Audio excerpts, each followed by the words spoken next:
suka, kamu suka.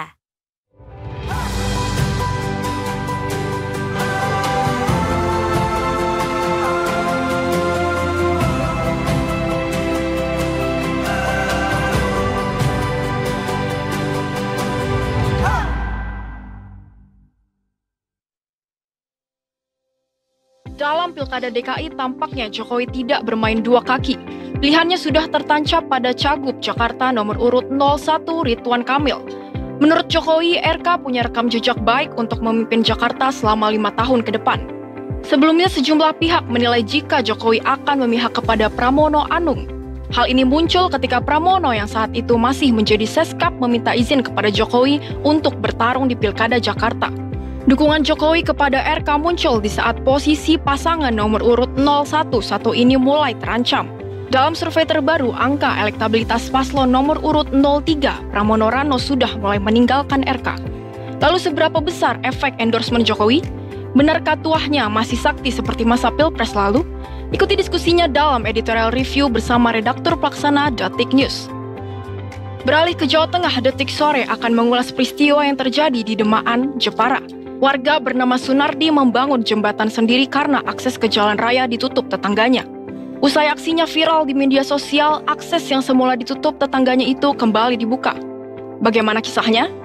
Ikuti laporan lengkap redaktur Detik Jateng dalam Indonesia Detik ini.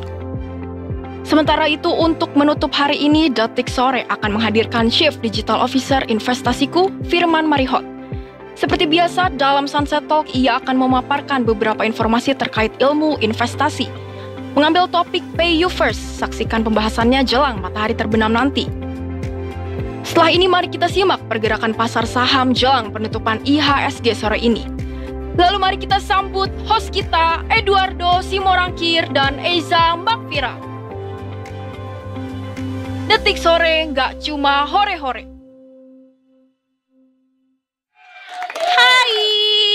Selamat sore Detikers. Dan tentunya welcome back to Detik Sore. Gak cuma hore-hore. Wow, sekarang kita punya alat yang lebih sebenarnya di sini menghebohkan ada. lagi, ya. Tapi kita lebih suka ini. Karena ini ku suka. Aku suka, kamu suka. Ya. Ini sepertinya lebih apa ya? Lebih memanggil gitu. Oh iya benar kayak. Pernah nggak ada experience kalau misalnya orang rumah ada yang bunyi-bunyi terus kita pasti langsung kayak, berkumpul. Iya, benar. siapa tuh Kayak gitu. gather time. Oh iya. Benar-benar Lebih berasa kalau di gunung. ruangan ini sih kerja sih sebenarnya. Iya. Kalau kita bawa plastik-plastikan atau ada yang apaan tuh? Apaan tuh, Dok? Gitu. Atau sebenarnya nggak nunggu apaan tuh, begitu nunggu kayak ini nih, ini kan ada suara ketika dia terbuka. Nah, hadirnya tuh setelah gitunya, Benar-benar bukan langsung. pas krek-krek-kreknya. Itu Gitu. ini lagi apa namanya Betul. konten tuh, ide konten tuh.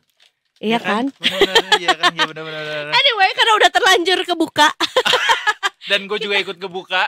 kita cheers dulu biar sore hari ini semakin semangat juga. Ini snack ketika- kita juga kemarin waktu nonton bola. Betul. Merayakan kemenangan Indonesia, kita cheers dulu. Cheers Gue dulu, suka. congratulations untuk timnas Indonesia. Kita bahagia banget. Ada nggak manusia Indonesia atau masyarakat Indonesia yang tidurnya nggak nyenyak tadi malam? Pasti Enggak, semuanya ini nyenyak. kayaknya semuanya nyenyak banget. It's either mereka tidurnya nyenyak atau nggak nyenyak karena begadang.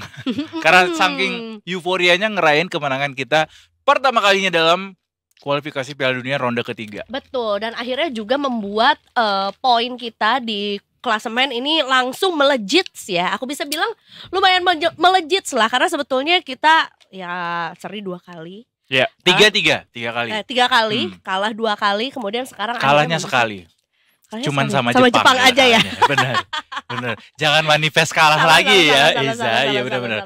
Tapi emang iya benar kalau kata Eiza, kita langsung melejit posisinya benar karena kita dari posisi 6 langsung ke 3 dan walaupun tambahannya 3 poin dan membuat kita sama semua poinnya sampai ke peringkat terakhir, tapi kita bisa yang paling atas karena selisih gol kita paling bagus di antara yang 6 Betul, poin betul. lainnya. Dan gak tanggung-tanggung gitu ya. Mungkin aku juga bisa bilang kalau ini salah satu bentuk manifest. Aku sebenarnya kemarin sempat nanya lagi, tadi tuh aku prediksi berapa ya gitu. Tadi malam tuh aku kayak prediksi berapa ya. Aku tuh memprediksikan 2-1 untuk 2-1. Indonesia.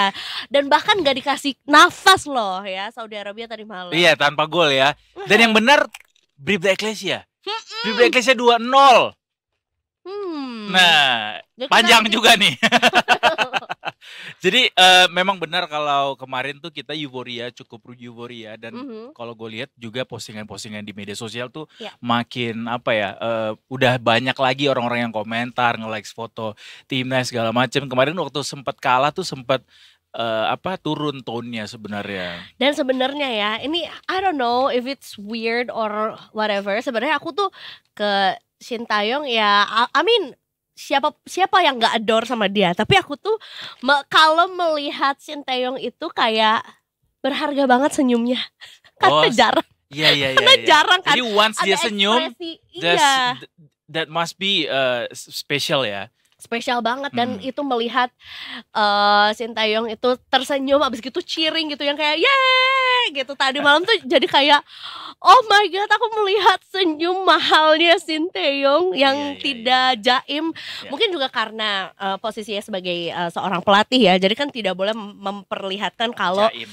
terlalu banyak ekspresi yang Iya. gimana-gimana banget Terlalu gitu. euforia. Terlalu Pun ini juga baru euforia. kemenangan pertama, belum bisa Mhm. memastikan apa-apa juga dari Betul. babak ini. Tapi ya ini adalah sesuatu yang tentu patut disyukuri, dinikmati, tapi jangan berlebihan detikers. Cukup euforianya jangan kelamaan juga ya. Kita Iya. sambil memantau perkembangan para pemain, dari pelatih juga, dari timnasnya juga, dari asosiasinya juga, sambil kita ini nanti menyongsong Piala AFF selanjutnya. Betul, jadi siapa tuh yang kemarin sempat di sosial media ikut-ikutan FOMO pakai hashtag Sintayong out, boleh deh sekarang di delete dulu postnya. Ya karena tentunya juga Sintayong mah udah akan move on lagi lah ya untuk event berikutnya, yaitu adalah Benar. Piala AFF juga. Sebelum nanti mungkin kita akan bergerak atau mungkin melanjutkan si kualifikasi Piala Dunia ini di bulan Maret. Bulan mendatang Maret juga. masih lama. Sambil nungguin kualifikasi selanjutnya bisa kali kita makan kusuka. Lama banget ya. Tapi gak apa-apa, ini berarti artinya adalah satu cemilan atau satu mandatory yang harus ada setiap kita mau menselebrasi sesuatu gitu. Dan Bisa. ngomongin juga soal Sintayong ya, nggak yang dari Korea Selatan, ini Mhm. ternyata juga ada loh keripik kesuka di Korea dan bahkan juga di Oh ini negara-negara jual di Korea lainnya. juga. Wow, Jadi ini keren. Produk Indonesia Produk yang juga asli Indonesia, product Yes. of Indonesia. apalagi sebenarnya juga bahan dasarnya singkong ya. Singkong bener. Aku mau bilang Singkong, kingkong. Sintayong. Banyak Bahan dasar kingkong agak serem ya. Luar biasa nggak tuh vegan pengolahannya. Ini ada di negara-negara lain juga, nggak cuma di Indonesia tapi di Korea, di Hmm. USA, di Hmm. UK juga udah ada dan bahkan Keren. udah dapat cap FDA USA. Jadi kita juga patut berbangga diri nggak cuman gara-gara timnas aja tapi juga gara-gara Kusuka gitu. Ih, terima kasih Kusuka. Yang pasti kalau kita makan Kusuka, aku suka, kamu pasti juga suka. Wajib kita semua suka ya. Walaupun kita ini dapatnya yang katanya karena kita akan selalu punya selebrasi. Ini setiap siaran segini aja. Kalau bisa udah dimakan dulu sama tim. Jadi kita makannya tuh cuma seperempatnya aja karena bahaya ya kalau kita terus-terusan makan ini. Takut Iya. ini nanti apa namanya Nanti mengganggu konsentrasi. Mengganggu konsentrasi terbukti ya dari Karena cara sambil kerja ya. dan takutnya makan ini terus gak jadi nggak makan nasi. Bener. Kalau ini aku suka, Yes. yang aku nggak suka adalah Apa tuh? rencana pemerintah bikin lagi tax amnesty. Langsung bobo. Langsung bobo. Jadi tax amnesty ini kan kalau misalnya ingat Ya. nih detikers ya, Eza, Mhm. pemerintah tuh back in 2016 tuh pernah ngadain program ini juga, pengampunan pajak. Jadi ini program buat mereka-mereka para pengemplang pajak dikasih ampunan, dikasih diskon untuk bisa mendeklarasikan apa-apa saja harta yang belum dilaporkan, kewajiban-kewajiban perpajakannya diputihkan. Sederhananya seperti itulah.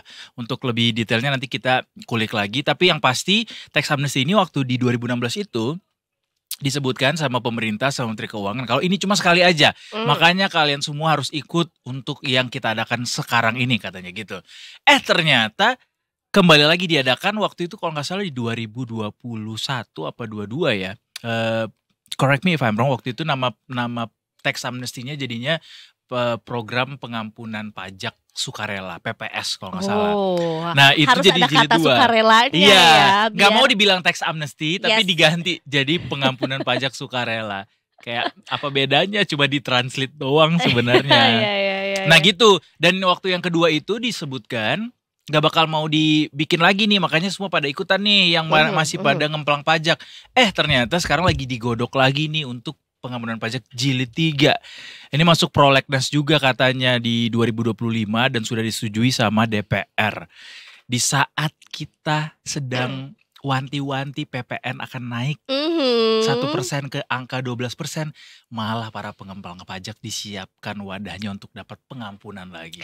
Padahal sebenarnya kan tujuannya kalau misalnya kayak boleh merecall ya, Ya. yang kita sempat omongin juga kemarin Detikers, bahwa sebetulnya aku juga kan jadinya mencari tahu sebenarnya kenapa sih atau apa sih sebetulnya urgensinya kita semua jadi kena PPN ya kan, maksudnya akhirnya rata kan seluruh masyarakat Indonesia yang mengkonsumsi apapun itu, yang belanja apapun itu dapat pajaknya. Ternyata untuk menyelamatkan atau mungkin menebalkan, menguatkan APBN kita Kantong gitu, negara, kantong kantong belanja negara kita dari hasil si PPN itu. Tapi kalau misalnya dari sini adanya tax amnesty jilid 3 yang bakal diadain juga, akhirnya jadi gugur satu kesempatan untuk mempertebal si APBN itu, ya kan? Sebenarnya nambah sih, Za. Jadi tax amnesty ini kan buat mereka yang selama ini ngemplang pajak, Yes. mereka akan mendeklarasikan pajaknya. Jadi kayak bayar harga diskon lah ke Yes. pemerintah. Yang tadinya mungkin harus bayar denda segala macam Yes, gitu. Nah yes, sekarang mereka boleh nih. Jadi nanti diperbaiki kewajiban perpajakannya mereka ke depan. Tapi yang dosa-dosa sebelumnya itu dimaafkan, tapi dengan tarifnya diskon jadinya Iya, gitu. iya, Nah iya, iya. itu bisa berpotensi nambah pemasukan kita. Tapi yang jadi pertanyaan kita adalah, kan sebelumnya udah dikasih pengampunan, kenapa dibuka lagi pintu pengampunannya? Iya, yang ketiga Ketiga kali kalinya sekarang. gitu Itu ya. sih. Tapi sebetulnya ini akan dimulai kapan ya Kak si tax amnesty ini? Rencananya 2025 ini akan dibahas Iya, begitu iya, untuk iya, aturannya, iya. tapi udah masuk ke dalam undang-undang prolegnas. ya. Prolegnas Iya, iya, 2025. Artinya di 2025 mungkin ini akan bisa udah jadi undang-undang nih untuk tax Iya, amnesty iya, jilid 3 iya, ini. iya. Baiklah kalau begitu, semoga ya Yang terbaik. yang terbaik lah ya. Aku juga jadi Iya, yang terbaik, yang terbijaksana, yang teradil gitu ya. Betul. Jangan para pengemplang pajak dikasih pengampunan. pengampunan, kita malah dinaikin bebannya lewat PPN naik 1%.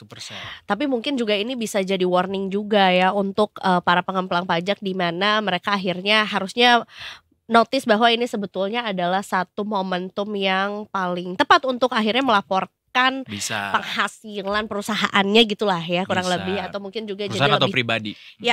lebih taat lagi buat ya udah kalau gitu kita jadinya semuanya gotong royong untuk bayar pajak dan juga membangun negara ini gitu.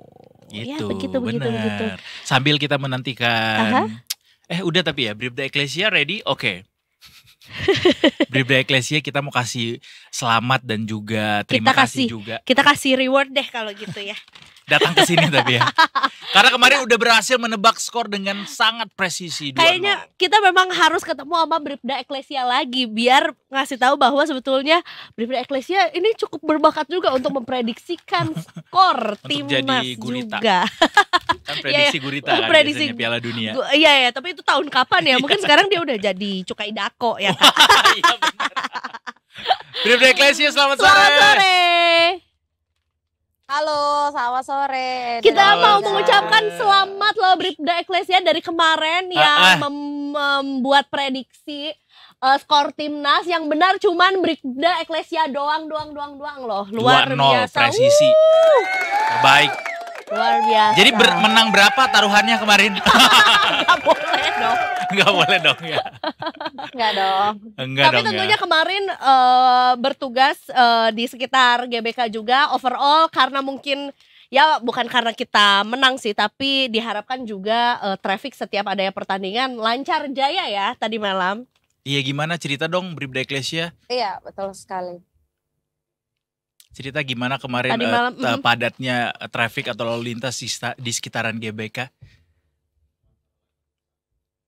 Tadi malam memang cukup ramai ya, tapi tetap kondusif, lancar dikarenakan sudah adanya petugas kami dari Ditlantas Polda Metro Jaya yang membantu kelancaran arus lalu lintas hingga semua supporter timnas pastinya bisa sampai ke rumah masing-masing. Iya betul, dan tentunya juga pulang dengan perasaan bahagia ya. Dan mungkin juga kemarin memulai hari atau memulai pertandingan dengan hujan, tapi tadi malam sepertinya alhamdulillah ya, begitu selesai pertandingannya kayaknya hujannya juga berhenti ya. Jadi Lo lebih harus lebih tertib gitu pulangnya, lebih aman lah gitu. bener. Bentar, sebelum kita mendengar laporan dari Bribda Eklesia, lo harus lihat, atau Bribda Eklesia juga harus tahu status WhatsApp-nya Mbak Rara. Jadi pawang hujan yang kemarin juga kayaknya ikut bertugas juga mengamankan kondisi cuaca di sana. Iya, Jadi oke.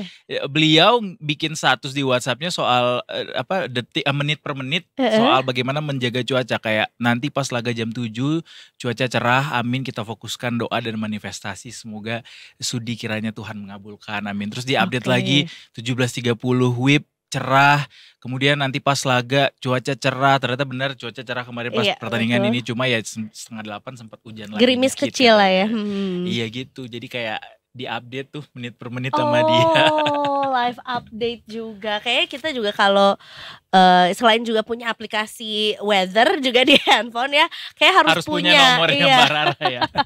Baik, Bribda Eklesia silakan dengan laporannya sore hari ini. Baik, terima kasih Eiza dan Edo. Selamat sore Detikers, kembali lagi bersama kami dari NTMC Korlantas Polri akan menginformasikan situasi arus lalu lintas langsung dari kawasan Kalibata, Jakarta Selatan. Dapat kita lihat bersama situasi arus lalu lintas di jam pulang perkantoran pada sore hari ini tampak cukup ramai dan terus mengalami peningkatan volume arus kendaraan dari berbagai arahnya. Yakni dari arah Pancoran yang akan lurus menuju ke arah Pasar Minggu tampak cukup ramai, cenderung mengalami ketersendatan jelang traffic light yang berimbas hingga 500 meter ke belakang selepasnya kendaraan dapat melaju dengan kecepatan normal. Begitu pula kendaraan yang berbelok kiri menuju ke arah Cililitan juga cukup kondusif lancar dengan kecepatan kendaraan dapat ditempuh berkisar 30 sampai dengan 40 km per jam. Kami mengimbau kepada seluruh pengendara yang melintas di kawasan ini untuk tetap berhati-hati dan selalu menjaga jarak aman kendaraan Anda dengan kendaraan lainnya dikarenakan banyaknya angkutan kota yang menaikkan penumpang tidak pada tempatnya di kawasan ini. Selanjutnya dari arah Cililitan yang akan berbelok ke arah Kalibata ataupun juga Pasar Minggu tampak cukup ramai, juga perlambatan kecepatan terjadi jelang traffic light. Kami berterima kasih kepada seluruh pengendara yang tetap berhenti di belakang garis stop pada saat mengantri jelang traffic light, dan Anda tidak perlu khawatir pemirsa karena di kawasan ini sudah terdapat petugas kami yang akan membantu kelancaran arus lalu lintas pada sore hari ini. Dan tidak lupa kami mengingatkan bahwa adanya sistem ganjil genap yang berlangsung di mana kendaraan yang dapat melintas ialah kendaraan berplat genap dan kendaraan berplat ganjil dapat mencari jalan alternatif lainnya sesuai dengan tujuan Anda. Tidak bosan-bosannya kami mengimbau kepada seluruh pengendara untuk tetap meningkatkan konsentrasi Anda pada saat sedang berkendara dan tidak melakukan aktivitas lain yang dapat mengganggu konsentrasi Anda. Dan tentunya pastikan kembali kondisi kendaraan Anda dalam keadaan prima sebelum melakukan perjalanan. Bagi Anda Detiker, saya ingin mendapatkan informasi situasi arus lalu lintas selengkapnya, dapat menghubungi call center kami di 1500669 atau melalui SMS Center di 9119. Selamat beraktivitas, hati-hati di jalan, dan salam presisi. Demikian Bribda Eklesia melaporkan, kembali kepada Edo dan juga Eiza. Silakan. Halo, terima kasih. Terima kasih, dan Bribda tentunya Eklesia. juga hari ini kita diberkahi dengan cuaca yang cerah, cerah, sejuk, berangin, betul. Aku bahkan tidak hujan. dari tadi pagi sampai, biasanya aku hanya membuka jendela pagi-pagi aja, sampai sekarang tadi aku pergi aku biarkan itu jendela terbuka biar gak tahu kayak udara hari ini iya, lagi iya, iya. enak aja gitu Wanginya loh. tuh wangi-wangi Barbecue ini. ya, ini dari sini Kak, kalau wangi barbecue. Bukan, Salah. agak jauh ya dari kantor ke rumahmu ya. Wangi apa kalau habis hujan? Bribda Eklesia? Petrikor, bener. Iya, Itu gitu. dia. Baiklah, selamat bertugas dan tentunya sampaikan salam kami untuk teman-teman yang bertugas lainnya juga. Salam presisi. Terima kasih teman-teman NTMC. Salam presisi, terima kasih. Alright, karena udah jam 16.04 juga, Kenapa kuncen tiba-tiba kita udah datang hadir? juga. Betul. Jadi kita harus sat-sat Detikers, kita Yes. akan masuk ke market review. Tapi sebelumnya kita lihat dulu sentimen-sentimen yang mempengaruhi perdagangan hari ini. Tetap ada itu.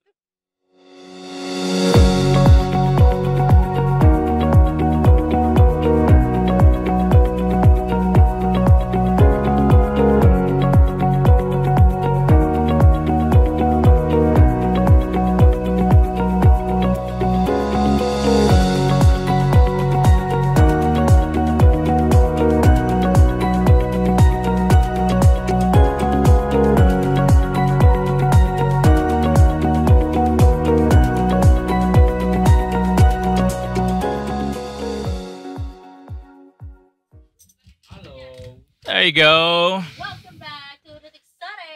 Kacuma hore-hore. Cek. Kita 5 minutes late gak? Aduh ya lagi udah 16.05 ya kan? ternyata ya. Karena tentunya juga hari ini kita ya cukup banyak kepo. Aduh, kita punya banyak rasa ingin tahu apa yang terjadi sebetulnya hari ini di market review yang tentunya juga di akhir tahun tuh makin seru. Makin seru Ya. karena naik-naik ke puncak gunung nih kita ceritanya. Mencoba ya. Kita hadir lagi barengan sama investasiku ada Mbak Sheryl Tanuwijaya di sini. Yeay. Mbak Sheryl, udah 16.05 nih. Yes. Boleh kita buka Lihat penutupan. lihat penutupan dulu ya. Di Kaget dibuka lagi ya makanya. Benar. Nanti besok. Apakah ini rasanya pagi? Ya. 16.05 ISG hari ini ditutupnya di 7180 Yes. atau turun 15 poin Iya. sekitar 0,21%. Mbak Sheryl mungkin mau kasih tahu ke kita dulu elaborasi apa yang terjadi di market hari ini sehingga pasar tampak cukup stabil berada di zona merah nih sepanjang hari. Cuma di awal doang di zona hijaunya. Iya. Di zona hijaunya dari jam 9 sampai jam 10 malam. Jam 10 malam, jam 10 pagi. 10 pagi itu kan. Kita kayak agak ini ya. AM, miss PM gitu ya. Apakah kita Time jet zone. lag? Iya, jam 9 pagi sampai jam 10 pagi nih tadi pembukaannya masih hijau. Kelihatannya justru dimanfaatkan pelaku pasar buat profit taking ya. Karena kita lihat level tertinggi harian hari ini itu sama kurang lebih kisarannya. Sama level tertinggi di harian kemarin gitu di 7.220-an juga ya. Kita lihat pelaku pasar mau profit taking dulu ya. Lalu hari ini kan tadi di sesi kedua ada pengumuman hasil RDGBI gitu ya. Dan memang sesuai perkiraan pasar yaitu suku bunga tetap dipertahankan di level 6% gitu ya. Nah, cuman kalau dari sentimen global nanti malam tuh cukup ramai hasil rilis kinerja dari luar negeri. Yang paling signifikan pasar nih sangat mencermati sama hasil kinerja Nvidia. Yang kemarin bosnya habis kesini ya, makan gultik ya. Di Blok M. Yang di highlight makan gultiknya ya. Iya, betul. Jadi kenapa sebegitu penting? Bukan karena dia habis makan gultik, tapi karena dia itu perusahaan market cap-nya paling besar nomor 1 di dunia. Sudah menggeser Mengalahkan Apple. ya. Betul. Dan Nvidia ini perusahaan produsen chip utama ya, nomor 1 di dunia. Bahkan juga mensupport chipnya untuk perangkat-perangkat Apple kayak gitu. Jadi kenapa sangat dicermati. Dan juga kalau secara year on year atau year to date, kenaikan sahamnya tuh sudah 200%. Wih, kaya raya tuh yang punya.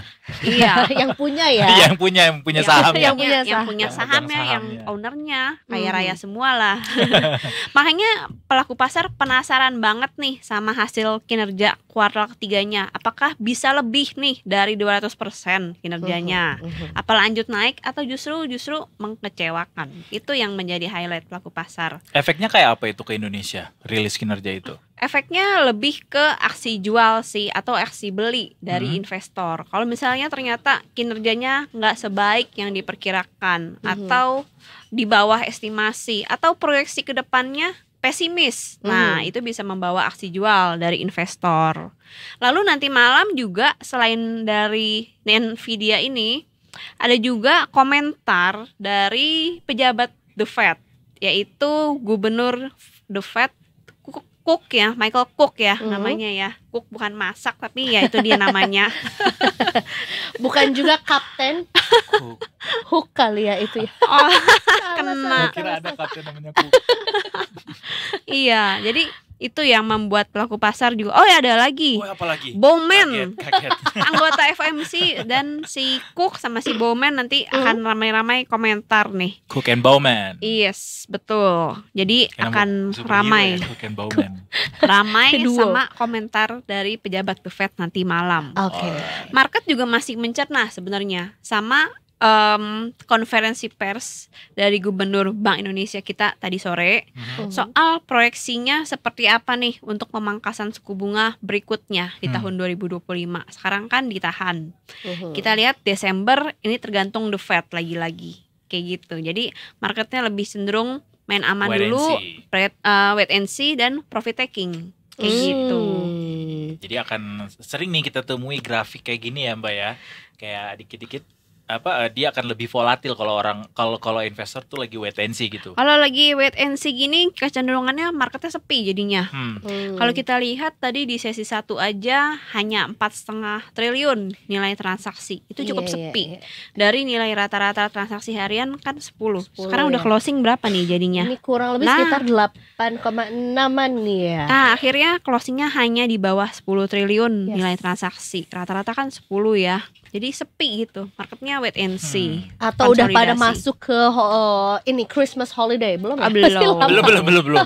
Even album barunya Mariah Carey juga belum rilis awal Desember dia. Tapi udah ada Sabrina Carpenter nih yang Christmas editionnya. Iya benar udah ada. Jimmy Fallon juga udah keluar. Kirain udah pada udahlah udah Christmas aja gitu. Atau lari ke saham di bursa lain yang lebih murah. Nah, bagaimana pasangan? Bursa lain yang lebih murah.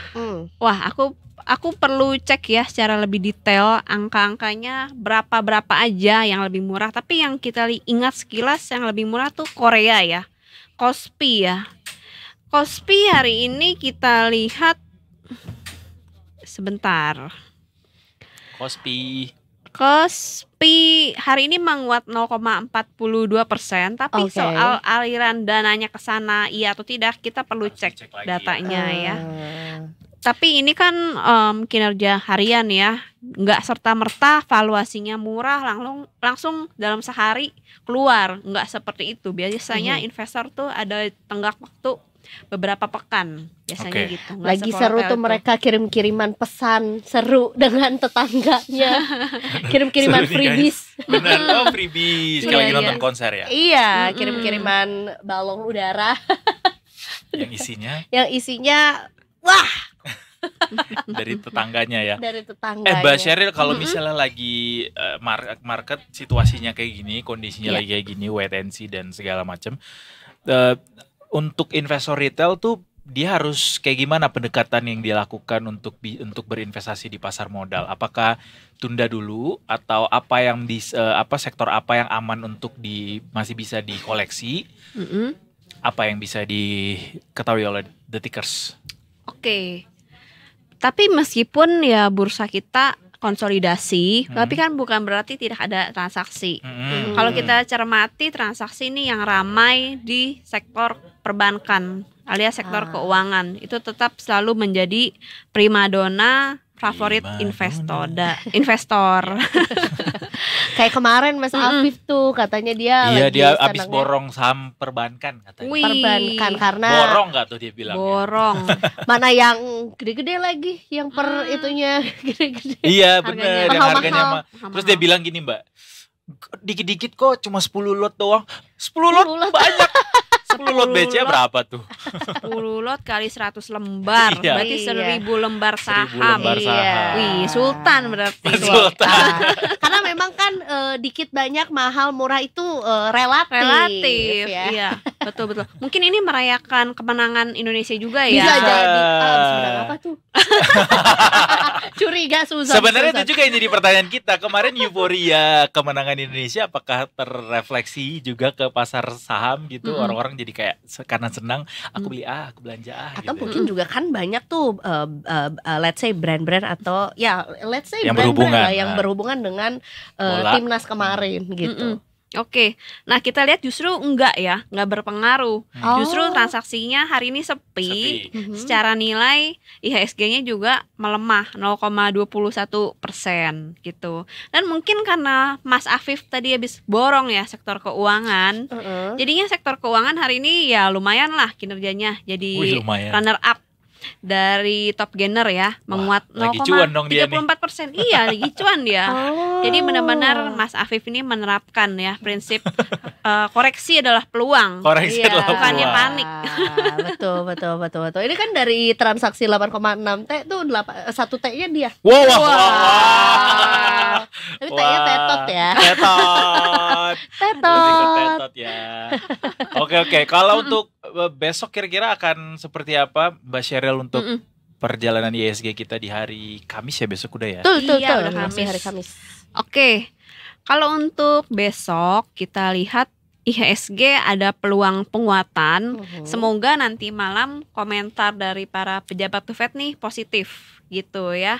Dan juga semoga hasil kinerja Nvidia positif. Karena dampaknya untuk sektor teknologi kita ya, meskipun Amerika tuh jauh di mata, tapi pengaruh juga nih wait and see-nya ke sektor teknologi yang jadi top loser hari ini. Melemahnya tuh sampai 1,43%. Nah, kita lihat kalau Nvidia ini bisa bagus, Nasdaq-nya rally, kita harapkan cek salah satu besok punyanya Mas Afif ya. Benar. Dia kemarin beli itu soalnya. Salah satu saham teknologi. Habis gitu kayak responnya kayak itu adalah berani banget nih beli yang satu ini. Iya. Gak apa-apa, tiap hari gue pakai katanya gitu. Ketebak dong apa? Banyak ya opsinya. Iya. Jadi kita lihat kalau sentimennya positif di bursa Nasdaq bursa Wall Street, indeks Nasdaq ya, indeks teknologinya, harusnya teknologi besok bisa rebound gitu. Lalu selain itu kita lihat di Rusia Ukraina juga sentimen geopolitik tuh masih panas ya. Mengingat semalam Presiden Rusia Vladimir Putin itu mengancam. Jadi setelah Ukraina ngirim rudal yang jarak panjang ya. Yang katanya disupport sama AS. Yes, itu dia. Justru dibalas sama Rusia mau diancam kirim nuklir gitu. Jadi lagi panas nih ya. Jadi kita lihat untuk besok salah satunya ya teknologi bisa jadi incaran. Harusnya ada rebound. Berarti yang hari ini turun ya nggak usah sedih-sedih banget ya. Iya. Nantikan saja. Masih ada harapan. Ya inilah momen wait and see yang sebenarnya ya. Iya. Yang kedua teknologi. Kita lihat yang kedua sektor bahan baku dan energi pastinya ya, berkat sabda dari si Putin tersebut ini. Jadi kita tahu juga, iya, blessing juga buat kita ya sebagai produsen komoditas, mau baik dari minyak maupun dari CPO, karena kan harga CPO minyak sawit itu berpengaruh juga nih, berkorelasi positif sama penguatan harga minyak mentah kayak gitu. Minyak nabati itu berjalan seiringan sama energi fosil. Jadi emiten-emiten produsen sawit bisa jadi yang dilirik ya. Karena kan kita juga mau menuju ke biogas juga. Betul. Kan mau ditingkatin juga jadi B40 kayak gitu. Jadi ini langsung nih, oh iya juga ya, kemarin sudah ada pernyataan kalau kita sudah mau menuju ke energi bersih, berarti yang mana-mana saja yang akan banyak. Ini Afif langsung listing. Siapa nih yang produksi sawit nih? Emiten sawit mana nih? Yo wait. Sawit yo wait. Zaman anak Twitter zaman lama banget. Ketahuan lah ya. Oke Mbak Sheryl, terima kasih. Anyway Detikers, jangan lupa kita tuh ada share question box di Instagramnya Detik Finance. Nah, kalau kalian mau tahu gimana caranya tips mengelola uang habis gajian, atau kalian punya tips versi kalian sendiri, boleh dong di-share, nanti akan dibahas juga bersama Investasiku. Nanti akan ada segmen khusus ya bareng sama Pak Firman. Seru, aku akan masukin situ. Tapi pertanyaannya, kalau aku kan tips gak ada. Lebih ke pertanyaan ya. Aku yang butuh tips ya. Lebih ke pertanyaan juga bagaimana menyampaikan tips sendiri ya. Betul. Tips aku sih lebih ke arah kayak aku masih jadul kayaknya, masih ke Nabung di bawah bantal. Iya, dan juga berharap ada peri gigi. Jadi kalau copot gigi taruh situ nanti buka-buka udah jadi uang gitu. Oh gitu mitosnya. Iya. Itu dari daerah mana mitos seperti itu? California. Wow. Daerahnya Iya. California. California ada Kusuka juga tahu? Oh iya ada tadi. Iya. Dari di USA salah satunya. Mbak Sheryl tahu nggak? Nggak tahu. Kalau Kusuka ini ada di negara-negara lain juga. Jadi nggak cuma di supermarket atau minimarket Indonesia, aja. ada di Korea. Jadi Betul. Sinteyong tuh udah dari lama tahu ada. Karena ada di Korea juga. Mart ya. Korea Kmart. Kmart di sana ya. Benar. Jadi kalau mau Yes. makan ini di mana aja negaranya mudah-mudahan ada ya karena dia ada di banyak Betul. negara bahkan udah dapat cap FDA USA. Jadi Yes. kualitasnya tidak usah diragukan lagi. Betul. Harry Potter juga jajannya ini. Kayak di UK juga ada. Ya kalau bilang suka Kusuke. UK. Kenapa jadi Jepang ya? Oke guys, terima kasih banyak Mbak Sheryl. Anyway, Thank you, kita Mas. ketemu Thank lagi you, besok. Mbak. Yang pastinya besok kita masih ada bareng Yap. sama Mbak Sheryl investasiku dan besok juga masih ada Kusuka karena Yes. aku suka. Kamu suka. Habis ini kita balik lagi masih di Detik Sore. Hore hore. Oh pakai.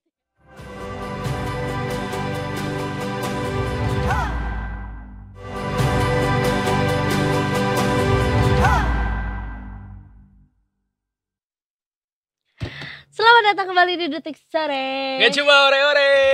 Ya. Ini adalah segmen yang paling kita tunggu-tunggu. Betul, pertanyaan aku, Aha, kalau misal ya udah ada suara.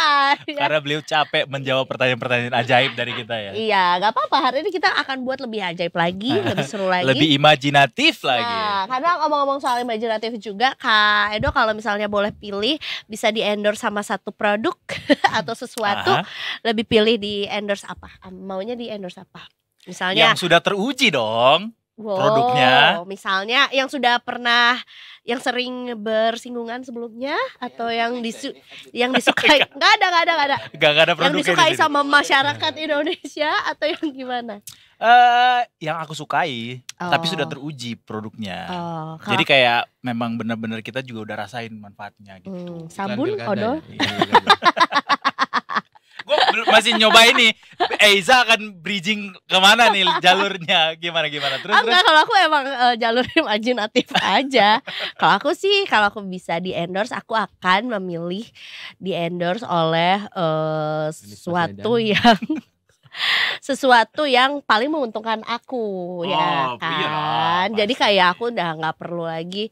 Misalnya kayak dia punya satu lini produk yang semuanya ada. Ini imajinatif. Iya, Berarti imajinatif nggak ada yang aja. endorse ya? Gak ada, belum laku. Suara-suara ajaib itu sudah terdengar ya Detikers. Ada Mas Torik dari Detik News di sini Yes. yang kembali hadir di editorial review yang akan siap membuka info-info bawah tanah ke kita. Wush, muncul dari tanah ya. Kalau kata geng kreatif kita adalah Gila, gosip-gosip banget gua. underground. Oh. Iya, Gogon. Gogon. Gogon. Ada Kita akan buka secara seamless nanti ya. Memang Gogon. Tim Gosip, kreatifnya kayak udah berusia under- ya. Emang itu istilah? Gogon ini yang dimaksud bukan yang Sri Mulat. Oh bukan, apa? Beda lagi. Gogon Ini itu Gogon. gosip-gosip underground. underground. Singkatan anak sekarang. Makanya aku nanya, emang itu istilah udah lama? Udah Gogon. Oh, Penggemar gitu. Sri Mulat. Iya. Iya, beda Di momen itu kita Gogon. tahu. Seumuran Pak Beda Pak Yansa lah. referensi ya? Iya. Tergantung ya interpretasinya ya. tergantung Ya. umur. Nah, Kita ngomongin apa sih ini? iya katanya ada yang mengendorse. Yang terjadi kembali menjelang ini berarti kalau kemarin Oh H9 sekarang gitu, H8. bridgingnya endorse tuh itu ya Allah. Wow. Ketebakan. Imajinatif kan? Ketebakan. Kita kasih tepuk tangan dulu buat Eiza. Aku kira ketebak banget. Karena emang that is the title.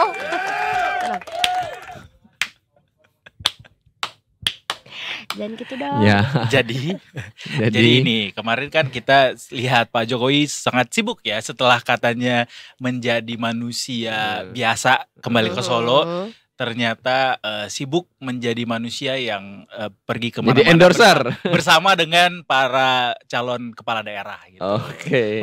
Definisi manusia biasanya Pak Jokowi itu luar biasa gitu. menjadi manusia Bukan yang luar endorse skincare ya, malah endorse cagup. Gak boleh kan? Itu hitungannya Pak Jokowi itu masih pejabat atau udah Enggak, sipil sih? udah sipil biasa, Udah. tapi punya hak masih dijagain pas pampres.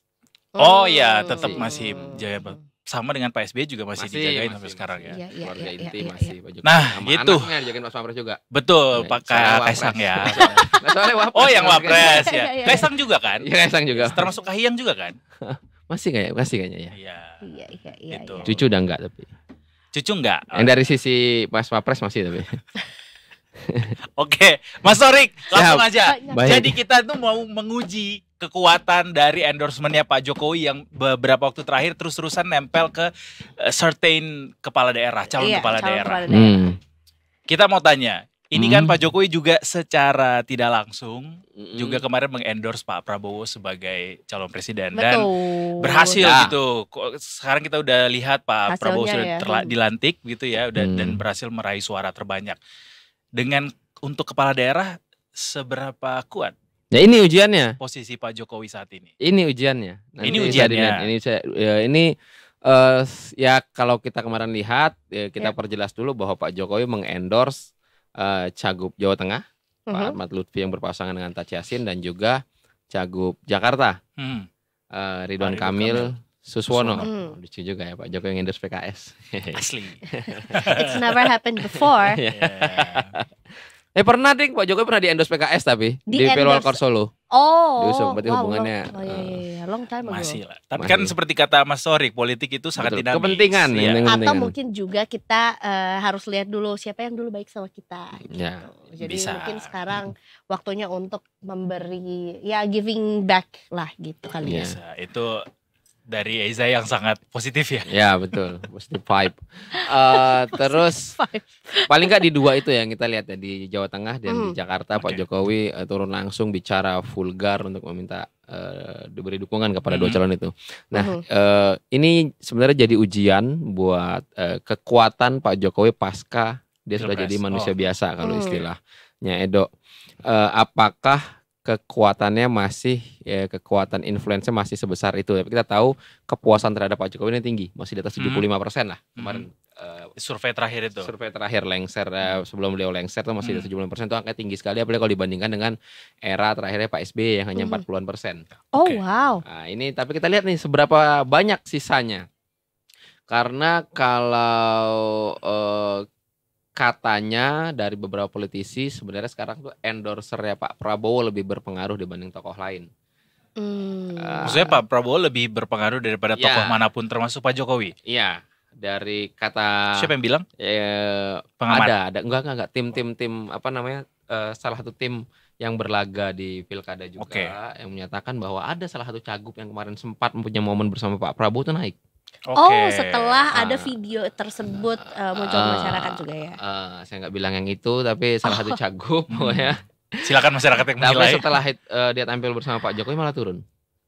Oh Ada, gitu. Ada yang Oh, begitu. disitulah validasinya bahwa Pak Prabowo lebih kuat endorsementnya sekarang. Hipotesisnya itu. Oke. Nah, ini akan diuji di hasil pilkada di sini. Apakah misalkan kan di dua daerah ini dua-dua yang di-endorse Pak Jokowi ini menang, ya walaupun nggak serta merta juga karena banyak pengaruh juga ya. Endorser Pak Prabowo juga kurang lebih kan sama. Dan ini kan Iya. yang di-endorse Pak Jokowi ini dua calon yang didukung oleh partainya Pak Prabowo.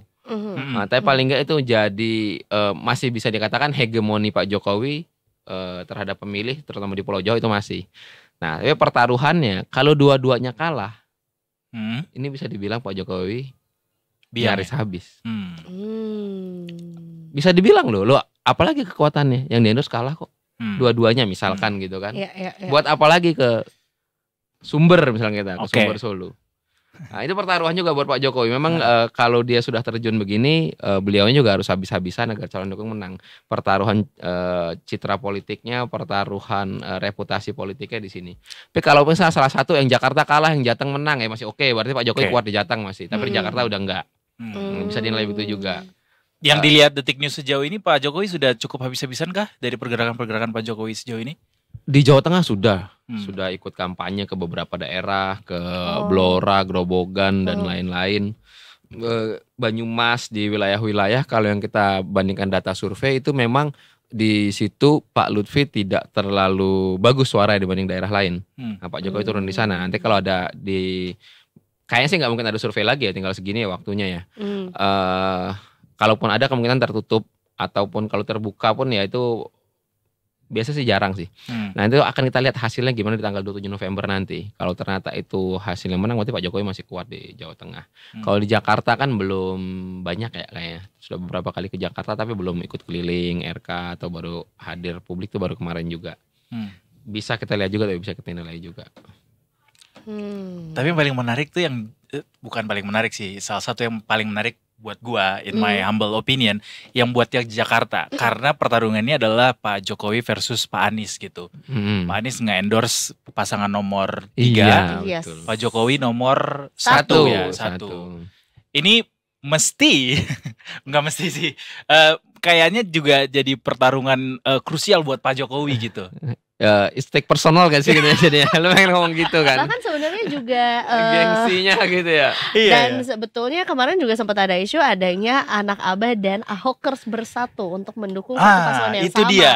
Jadi jadi juga 2 kubu yang berbeda, tapi yang kubu satunya ini adalah 2 suara yang let's say cukup familiar, fanatik lah ya. pendukungnya. Iya, tinggal diuji aja apakah Ahokers sebesar Jokower. ada itu udah mereka terpisah ya, namanya ya. Ya masa lu jangan nukit-nukit cebong lagi dong. Kalau buat tarik cebong jadinya. Projo udah ada ormasnya sendiri. Projo udah ada ormasnya. Oke lah, Jokower. Tinggal dilihat itu aja nanti. Di wilayah itu juga menarik karena Ahoker sama anak Abah ini kan kalau kita pandang sekilas, kemarin udah kita bahas juga. Ini dua kubu yang berbeda idealisme kan, cara pandangnya terhadap mengurus kebangsaan. Nah kalau ini bersatu ini kepentingan yang menyatukan, bahwa kepentingan untuk that your enemy is my enemy. Enemy in politik ya. Iya, enemy in politik itu aja sih kelihatannya. Ini jadi menarik benar perspektifnya bahwa ini Pak Jokowi turun setelah Mas Anies mengendorse Pak Pramono, dan lucunya endorse-nya diulangin hari ini. Maksudnya? Ketemu lagi Mas Pramono, Mas Anies, terus hari ini ngacung lagi. 3. Agak sering ya. Kemarin belum, lupa pose begini mungkin. Oh, belum pose. Yang sekarang pose. Ketemu lagi foto. Iya. Briefnya kurang. Gue mendambakan lagi ada Ahok juga di situ. Jadi kayak, wih gabung nih beneran gitu.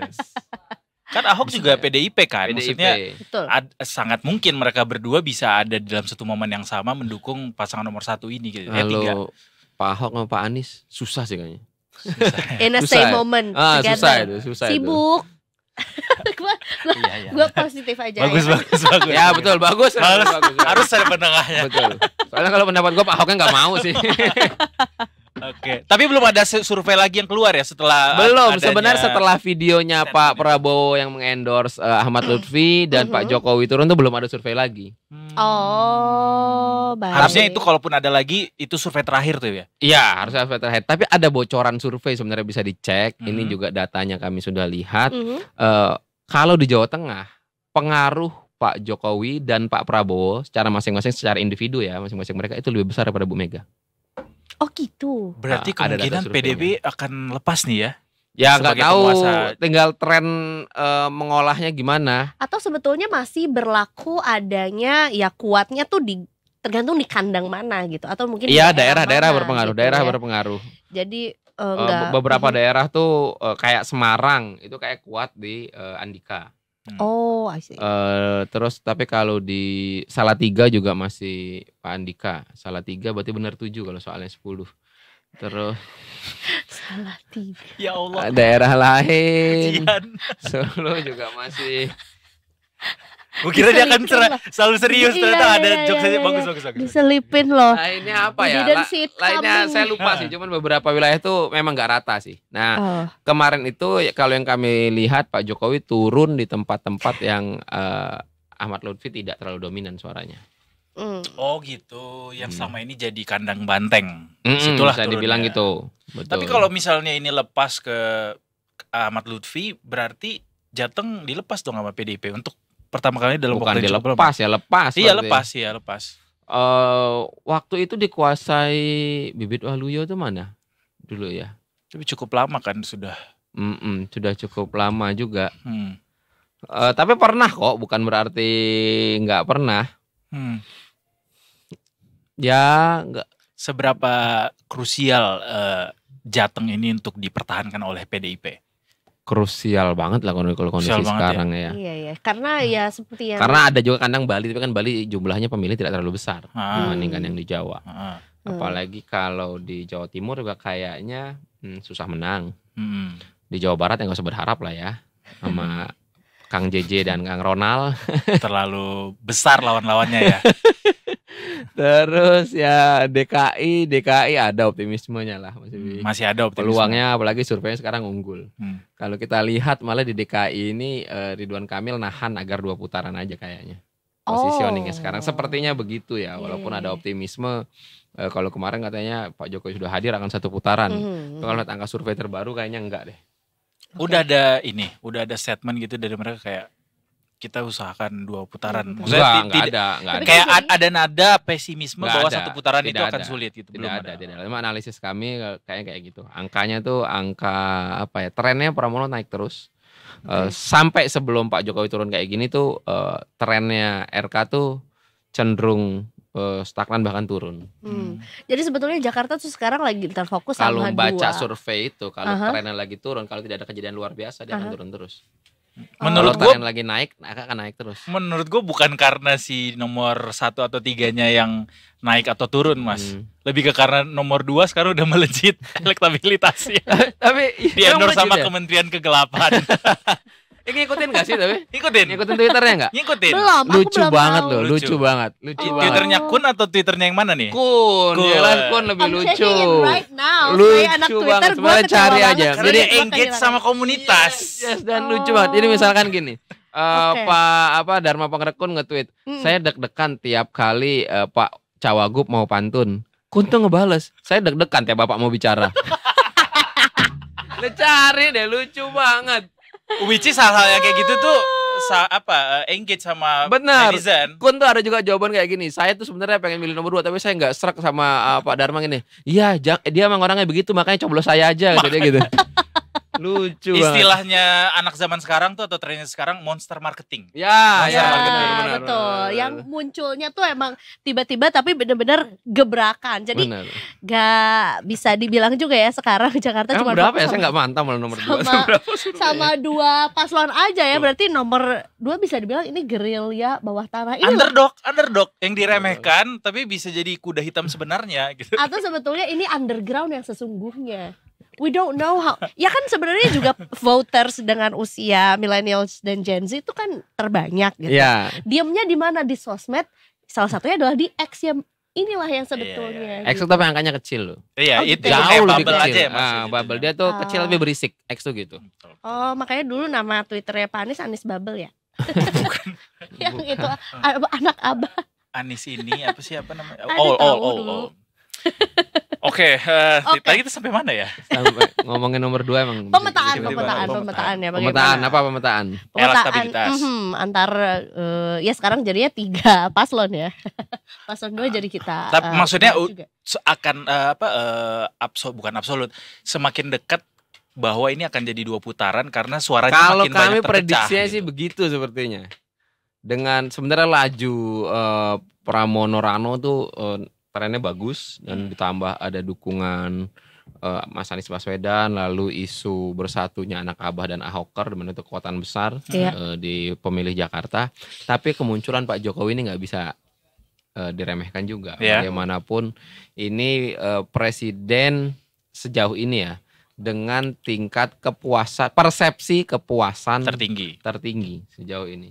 Dengan kekuatan itu seperti kata Edo tadi bisa mengantarkan penerusnya ke kursi presiden di Pilpres 2024. Mungkin lajunya tertahan di situ. Jadi kalau itu nggak sampai 50% plus 1 akan terjadi 2 putaran. Kan khusus di Jakarta begitu.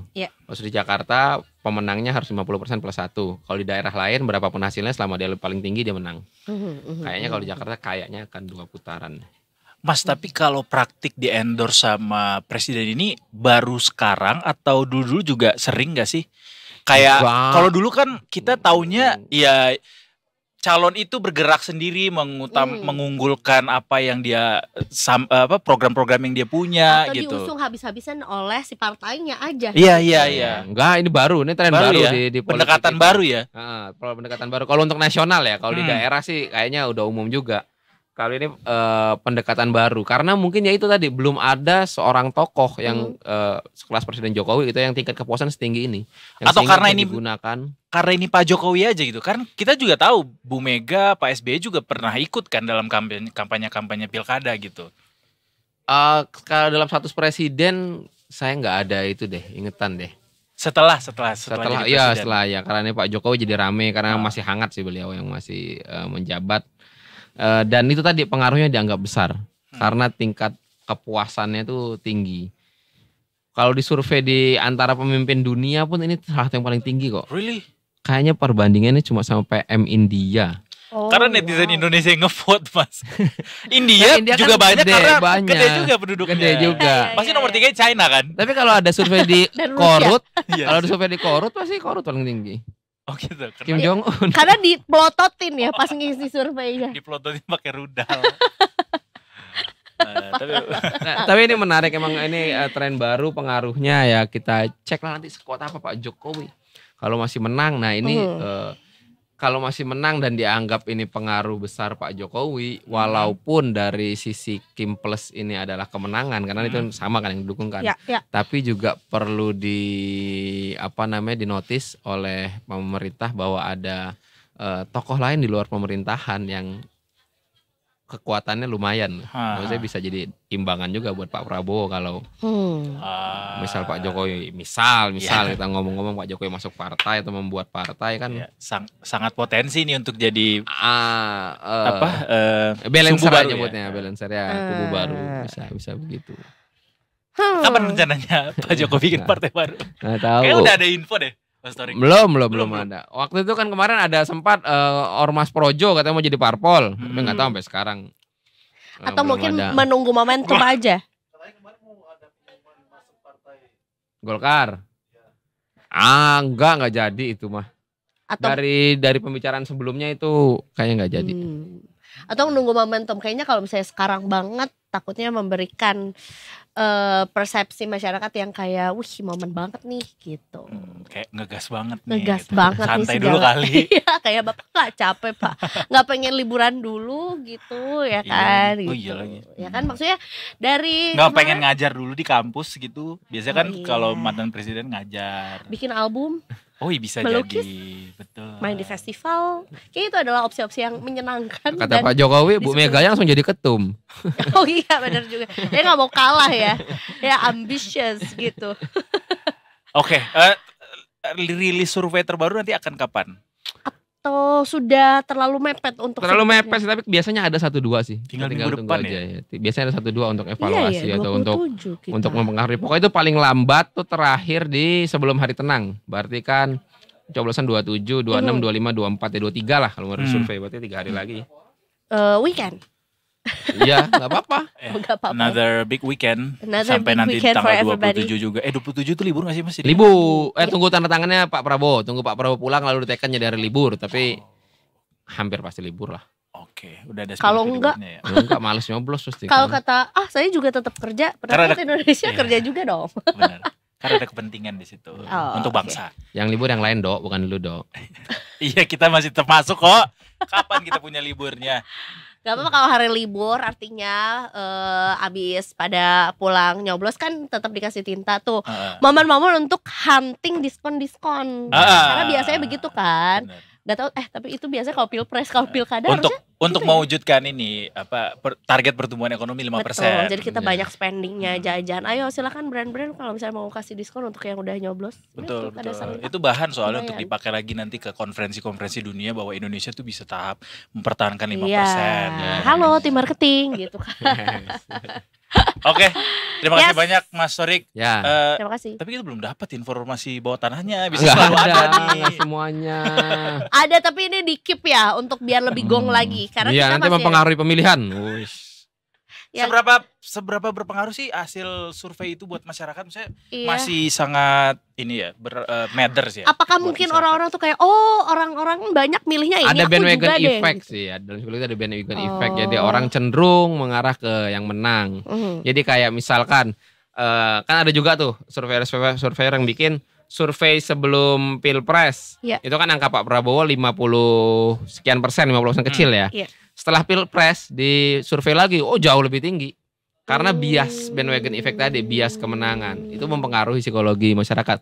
Daripada bingung misalkan kayak yang belum punya pilihan kan. Kalau mengacunya pada survei Kompas, undecided voternya tinggi. Orang-orang bingung belum punya pilihannya cenderung wis lah, Lihat ini survei aja lah. aja, Iya, karena banyak. survei aja ya. Ini aja udah yang menang gitu. Karena ya gitu ya nggak mau ngikut-ngikut sama yang kayaknya akan kalah nih gitu. FOMO aja FOMO. FOMO aja Orang betul. milih apa, kita FOMO. pilih apa. Tapi berarti juga bisa memberikan ya maksudnya sedikit kerugian untuk yang di survei itu belum unggul gitu. Pasti. Kecuali dia pendukungnya malah dipakai untuk konsolidasi ke bawah. Ternyata kita masih kalah tipis. Ayo semangat gitu. Tapi mungkin Detik News punya pesan buat Detikers semua yang akan mencoblos nih, apa pesannya supaya pemilu ini bisa berjalan sesuai dengan pilihan rakyat gitu. Ada pesan-pesan nggak, Mas Torik? Ya datang ke TPS, gunakan hak pilih. Sesuai dengan hati nurani. Sesuai dengan apapun lah. Sesuai dengan apa-apa. Realistis saya, Dok. Iya. Aduh, oke deh. Terima kasih banyak Detik News. Kita Terima kasih. bertemu di minggu ini, minggu-minggu ke depan kayaknya akan banyak dengan Detik News karena pasti akan banyak sekali manuver-manuver ya menjelang hari pemilihan. Betul. Vicky Parsetyo ngeliat gak? Sebelum dia masuk ke panggung debat, dia nyium lapangan. Wow, udah kayak Dikira pemain dia bola. Aduh, Ini debat terakhir seru itu banget, dia. iya. Setelah debat sebelumnya dia Pemalang. sangat Siu. iya. Nah, Menggebu-gebu. harus ditayangin itu keren banget. Masuk lapangan. Dia juga ikut euforia timnas juga. Pokoknya kali ya. Kun, Vicky Parsetyo itu aduh lucu-lucu banget itu.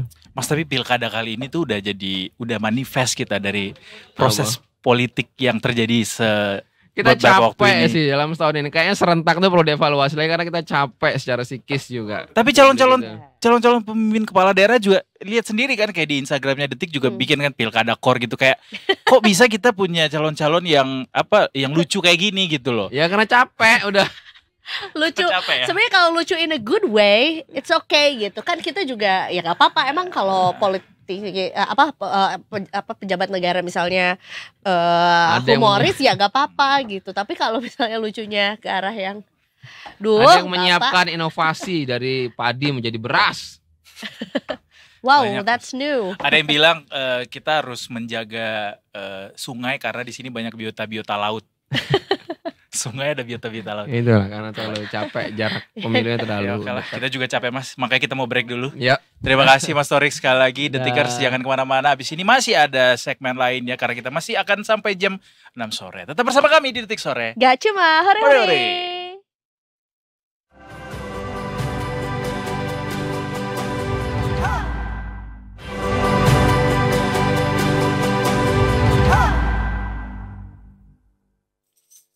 Welcome back to Detik Sore. Belum benerin posisi gua. Apa udah muncul? Karena tadi posisinya lagi apa? Stretching. Iya, Iya. kan kita duduk terus kan di sini. Jadi harus kayak Mengingat karena tadi kita pada saat sebelum on air itu Detikers bilang kalau sebetulnya gara-gara waktu itu kita sempat berdialog sama satu community yang ngomong soal Alzheimer. Jadinya salah satu cara untuk menghilangkan atau mungkin mengurangi resiko Alzheimer di masa kita tua adalah harus sering bergerak. Bergerak di udara. Emang apa TNI AU? Bergerak di udara. Dari mana nih bridging dari bergerak ke Mas Rafiq ya? Nah ini nih Bergerak membangun jembatan. Diam. Oke, apa gimana? Ini juga nih ketika seseorang tuh kayak aku merasa ditindas, aku merasa dicurangi oleh orang lain, ya sudah aku bergerak aja, bergerilya sendiri. Seperti seseorang yang ada di Jepara. Diam ditindas, bergerak bangun jembatan. Ini adalah seorang warga Jepara yang Ya. akhirnya membangun jembatan sendiri gara-gara Usai, jalan ya. aksesnya ini ditutup sama tetangganya. Betul ya. Jadi sekarang emang nggak bisa percaya kalau sama tetangga tuh cuma bisa bisik-bisik.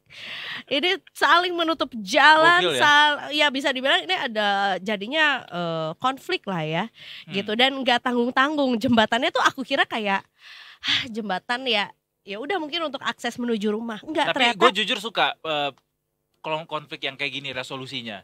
Oh, Kan jadi dia- instead of mereka berantem atau jadinya perang-perangan, ya udah lo kalau mau tutup sana, gue bikin jalan gue sendiri. Iya, betul. jembatan dia. Jembatan ya, panjang ya, 28 meter.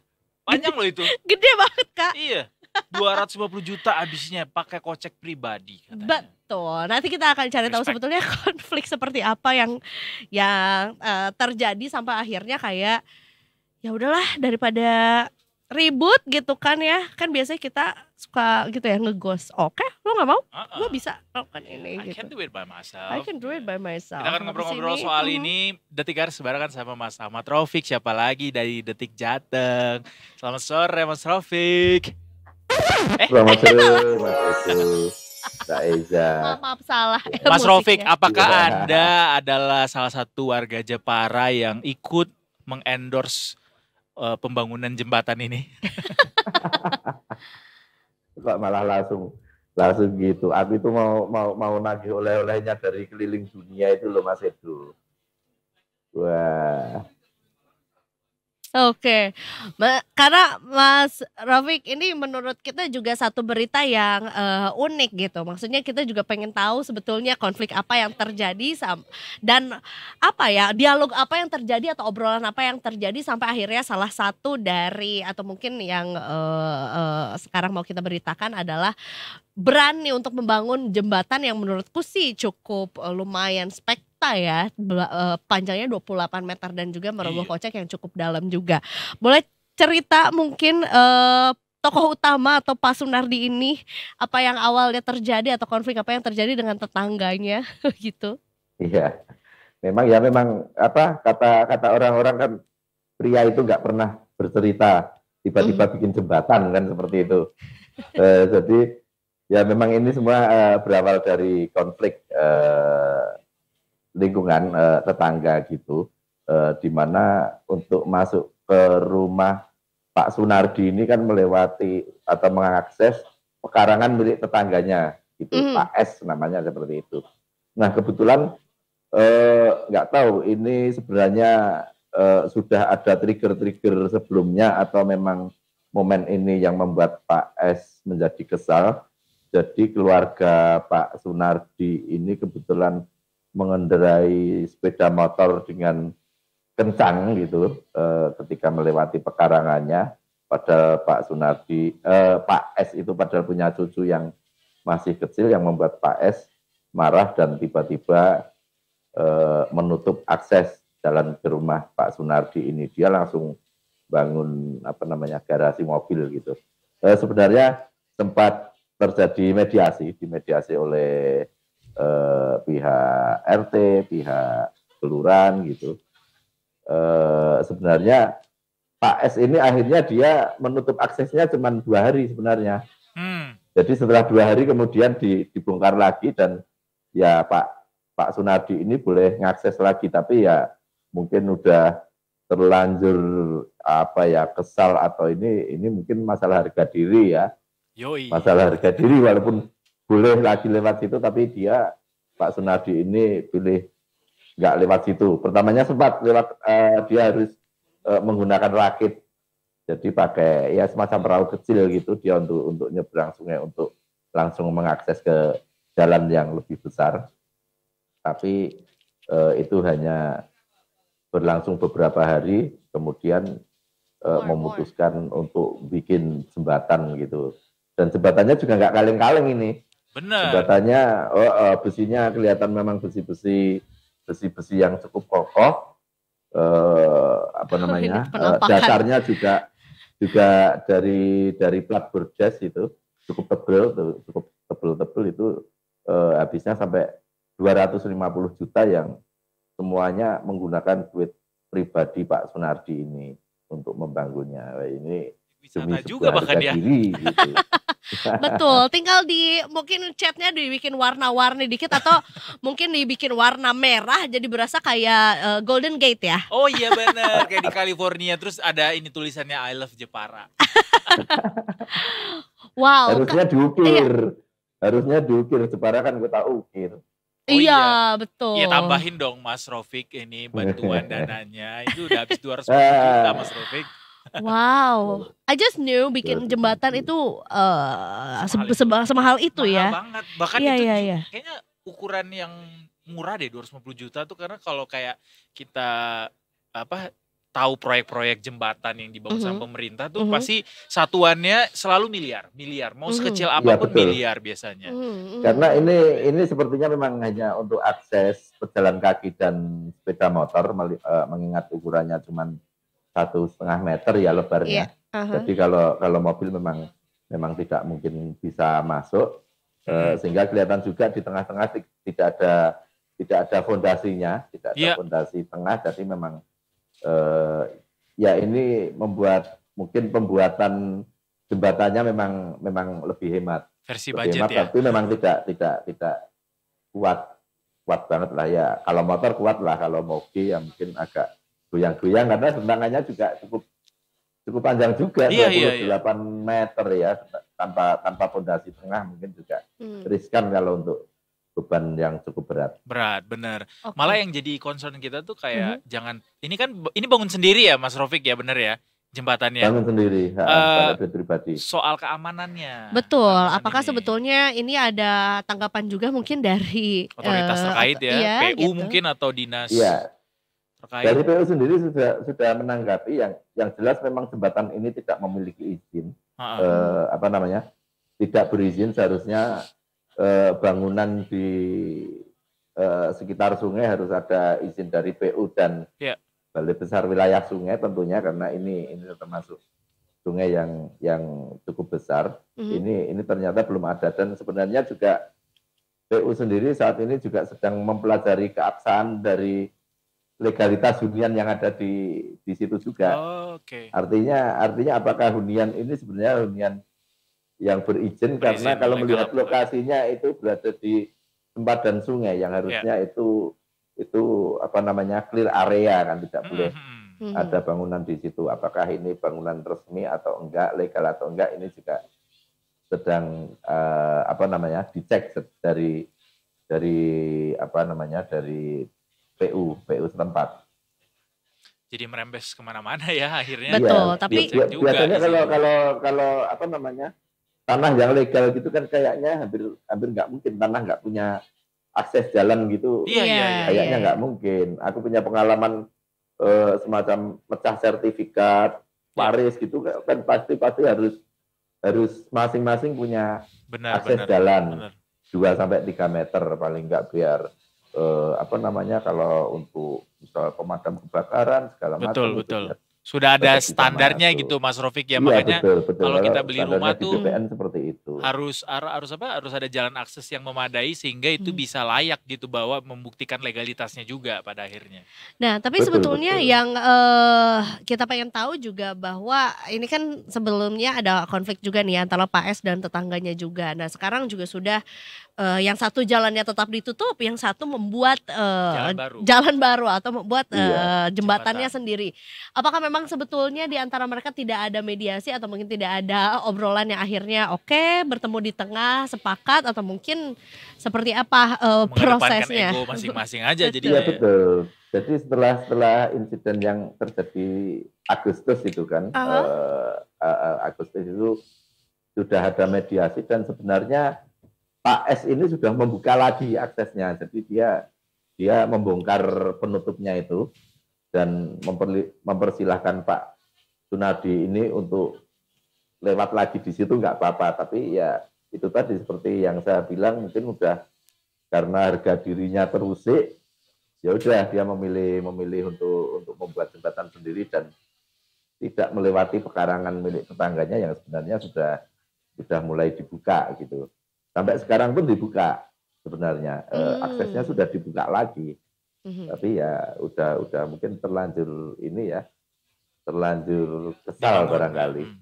Nah, Dengan makanya. status jembatan yang tidak berizin gitu atau legal, berarti jembatannya sekarang ditutupkah sama PU atau masih tetap dibuka, Mas Rofik? Sebenarnya kalau ditutup sih enggak, artinya memang apa namanya, memang untuk sementara dari PU sendiri juga masih akan mempelajari regulasinya seperti apa. Tapi sepertinya kalau untuk ditutup selama tidak digunakan untuk umum, ini kan sebenarnya hanya untuk akses pribadi juga. Akses pribadi ke rumah Pak Sunardi bersama keluarganya, ada 5 kakak yang ada di situ. Oke. Iya, hanya ada 5 kakak, dan ini bukan akses kemana-mana ya, hanya ke lima kakak tersebut. Kemungkinan ya memang tidak ada penutupan karena ini hanya karena nggak dipakai warga lain juga ya, cuma buat mereka aja ya. Betul, hanya untuk keluarga mereka. Jadi ya, beneran Golden Gate menuju rumah keluarga ini ya. Bener, berarti berasa ya. kayak kita menuju ke rumah tuh kayak wih punya jembatan pribadi. Jadinya. Harusnya malah itu dibikin kayak jembatan Ampera gitu kan, bisa dibuka gitu, jadi enggak. Bener. Oh iya. Cuma agak mahal ya Mas Rofik ya. Nambah budget lagi. Dikasih buaya gitu kan. Dikasih buaya.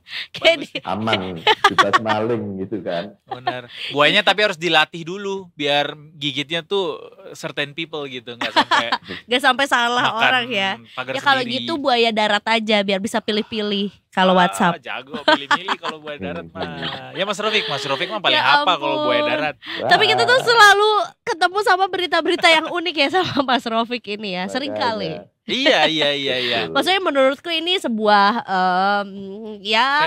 fenomena aja ya. Memang betul ada konflik yang terjadi, tapi akhirnya juga jadi satu berita yang cukup menarik dan unik. Satu Mbak Eiza. Jadi kalau dia mampu membangun sebuah jembatan 250 juta. Iya. Kenapa dia tidak bisa membangun hubungan baik dengan tetangga? Oh itu benar. Lebih mahal lagi soalnya kalau itu. Harga dirinya tinggi Mas yang nggak bisa dibeli di toko besi ya. Nggak bisa dibeli di toko besi. Iya. Berarti lebih dari 250 juta. Lebih. Kayaknya mungkin ya.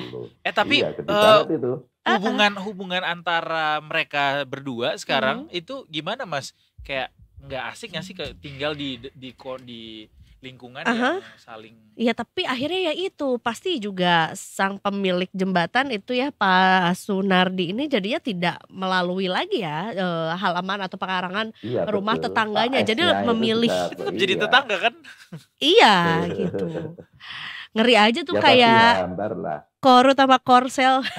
Iya, analoginya benar juga itu. Betul, karena kan mereka berbatasan ya, apalagi kalau misalnya tetangga tuh kayaknya hanya berbatasan petak jalan atau bahkan kalau lebih ngeri lagi berbatasan tembok kan tetangga bisa jadi hanya berbataskan beberapa jengkal aja. Betul. Tembok aja itu begitu. PR berat untuk Pak RT-nya itu. Pak RT harus bisa mendamaikan. Tapi belum damai ya yang pasti ya antara dua orang ini ya. Sebenarnya sudah mediasi, sudah ketemu tapi tidak ada titik temu gitu kan. Oh gitu. Artinya betul sebenarnya yang satu sebenarnya sudah mulai mengendorkan ego, tapi yang satu masih mungkin agak harga dirinya masih agak tinggi kan, sepertinya seperti itu. Dan ketika kemarin ditemui oleh wartawan kami di lapangan ya. Sepertinya Pak S ini juga nggak terlalu ini ya berceritanya juga nggak terlalu semangat gitu. Oh nggak terus semangat. Yang bikin jembatan yang Pak S ya? Bukan Pak Sunardi. Emang sama-sama S juga. Sama-sama S juga. Aku punya pertanyaan, Mas Rofik. Gimana? Pak Sunardi yang bikin jembatan ini pekerjaannya apa? Nah, itu kebetulan kemarin kita ketemunya dengan adiknya Pak Sunardi, adik kandungnya, dan kita juga ketika ditanya pekerjaannya juga nggak menjawab terus terang. Tapi Pak Sunardi ini seorang udah lansia, udah 70 tahun usianya, udah ya mungkin udah tabungan Iya, tabungan masa All in tua ya. ya. All in tabungan masa tuanya Iya, buat betul. bikin jembatan. Dan tentunya juga ini adalah tabungan untuk masa nanti karena juga jadi amal jariah ya. Wih, Untuk Masya yang Allah. lewat. Iya, Walaupun yang untuk lewatnya juga keluarga-keluarga dia lagi juga sih, Iya, bukan betul. masyarakat. Tadi tanya aku Iya. pikir Benar juga sih, karena ada tayangan nih ya masyarakat di sana ketika mau melintas rakit gitu ya? pakai rakit, pakai getek. Iya. heeh. Aku kira itu jembatannya akan boleh digunakan oleh umum juga, tapi ternyata hanya digunakan untuk Ternyata menuju ke untuk tempat tinggal lima pribadi keluarga gitu itu, ya. betul. Ya Betul. minimal bisa untuk keluar di media-media nasional kan udah barangkali di Iya. RT-nya agak terkenal gitu kan. Atau mungkin boleh untuk nebeng mancing gitu loh Mas. Jadi membuka tempat hiburan untuk masyarakat sekitar. Sumber pertumbuhan ekonomi Betul. baru di masyarakat lokal juga pada akhirnya kalau kayak gitu sih. Betul. Asalkan jembatannya beneran kuat ya. Takutnya orang pada mancing di atas jembatan itu terus jembatannya roboh. Iya, betul. Tapi Tapi kayaknya besi holonya gede-gede itu cukup kelihatan kuat. Apalagi catnya hitam. Nah itu Pasti tadi tambah kuat. tapi kan ada kelihatan Mas. apalagi catnya hitam. Kelihatan itu kalau aslinya sih agak takut juga karena dia Iya. statusnya juga Iya. Iya. tidak legal gitu ya. Karena jembatan itu harus banyak standarisasinya kan, Betul. banyak kekuatan uji beban, uji tekan, uji banyak lah sebenarnya ininya Betul. sertifikasinya. Standarnya ya. Standar. Iya betul. Semoga Dinas PU, Balai Wilayah Sungai bisa segera mengevaluasi pembangunan jembatan ini karena concern kita sebenarnya selain daripada kerukunan antara tetangga ini juga adalah jembatannya ini aman nggak untuk dilalui untuk digunakan gitu untuk karena Iya, jangan sampai betul. malah menimbulkan korban di kemudian hari ya. Betul, dan sekedar tips aja untuk Pak RT apabila mungkin kalau misalnya mau ada acara seperti 17-an atau misalnya juga momentum-momentum seperti kurban. Ini adalah momentum yang pas untuk saling ngasih lihat nih, Bapak ini nyumbang segini, Bapak ini nyumbang segini agar tetap terus bertumbuh. Oh iya benar. Karena Gitu. egonya tinggi kayaknya warga-warga sana Dua-duanya. ya. Karena mediasi sudah, tapi kan tentunya juga belum tercipta kerukunan. Mereka kan nggak saling ngobrol artinya Iya, kan. iya, Akhirnya kita bisa memanfaatkan momentum itu untuk kayak, nah biar kurban di RT kita banyak nih, kita Iya. kasih tahu ke sebelah ini nih 3 sapi. Nah barangkali yang sampingnya jadi 4 5 sapi sapinya. gitu ya. Benar. Saling Nanti nggak mau ada yang pakai kalah. onta Kompor. gitu, kalau Waduh, nggak mau ini. onta bawanya susah. Biasanya kayak gitu tuh orang Batak tahu. Kalau Oh, lagi gitu. lelang, bener. Jadi ada cerita Oh. lucunya adalah misalnya gini. Jadi di Batak tuh seringkali biasanya di gereja-gereja ya Uh-huh. lelang nih untuk jadi sumbangan ke gereja. Jadi dilelang satu makanan. Katakanlah yang dilelang ini adalah semacam kudapan kue-kue basah gitu. Iya. Yang harganya misalnya harusnya cuma 50.000. Iya, oke. Dilelang karena orang Batak itu harga dirinya tinggi banget, kayak nggak mau kalah, dia akan tawar terus sampai dia bisa menang lelang itu. Dari yang harga 50.000 itu bisa sampai 500.000 atau 1 juta harga kue Oh itu. wow, yang nanti dananya itu atau harga si uangnya Iya. itu untuk Gereja, sumbangsi, iya iya. gitu Gereja, biasanya betul. gitu. Oh, tapi namanya tercatatkan nih yang Bener. membeli barang ini dengan harga lelang adalah keluarga ini Betul. misalnya. Oh, Itu bisa Yang penting dimanfaatin. namanya disebut kan gitu kan. Benar, itu bisa dimanfaatin sama Iya. Pak Betul, RT betul. RW-nya. Kayak kata Iza. kalau lagi ada betul. Iya. Strategi acara. aja, strategi. Tips, sharing tips. Oh, Baiklah. itu kayaknya keluar Aha. 250 juta gampangnya kayak gitu. Iya. Kadang-kadang geleng-geleng juga ya. Demi harga diri. Bener, pengen kenalan sih jujur sama Pak Sunardi. Ingin melalui jembatan itu ya, Golden Gate. Oke deh Mas Rofik, terima kasih banyak untuk informasinya. Sehat-sehat Yap. selalu. Kita tunggu laporan-laporan khas lainnya dari Detik Jateng. Selamat sore. Oke Mas Edo, Mbak Eza. Selamat bertugas Selamat kembali. sore, terima kasih. Tiba-tiba Dilihat, kenceng banget dilihat-lihat suara makin ini. panjang tuh janggut ya. Udah kayak shaman tadi kita lihat. Dan tentunya juga masih dengan background ini ya. Batu batanya. Peron 3.3/4. Apa sebutannya? Peron 3 per 4. Iya, Yap. Harry Potter. 3/4 tuh bahasa Inggrisnya. 3/4. Tadi gua bilang. Jangan membuat kita ini ya menceritakan kebodohan kita sendiri. di Iya, sini ya. English itu ya. Salah. Yuk break, salah. guys. Abis Yes. ini masih ada Sunset Talk, tapi sebelum Sunset Talk kita mau break dulu. Betul. Jangan kemana-mana. Abis ini ada Pak Firman ini akan mengajari kita tentang investasi. Nah, ini lagi-lagi juga yang akan kita bahas adalah tips-tips yang sudah di-request sebelumnya sama kita ya. Yang tentunya juga di akhir tahun kayaknya nih ya, karena ekspektasinya adalah, kita akan punya bonus akhir tahun. Semua orang liburan, semua orang belanja, akan ada Black Friday, akan ada Christmas sale, akan ada year end sale juga. Gak apa-apa kali ya kita pay later. Nah, jangan sampai. Karena yang akan kita bahas adalah pay you first. Pay you first. Ya, bersama dengan Pak Firman juga dengan investasiku. Jangan kemana-mana Detikers, kita balik lagi habis yang satu ini tetap di Detik Sore. Ya coba hore-hore.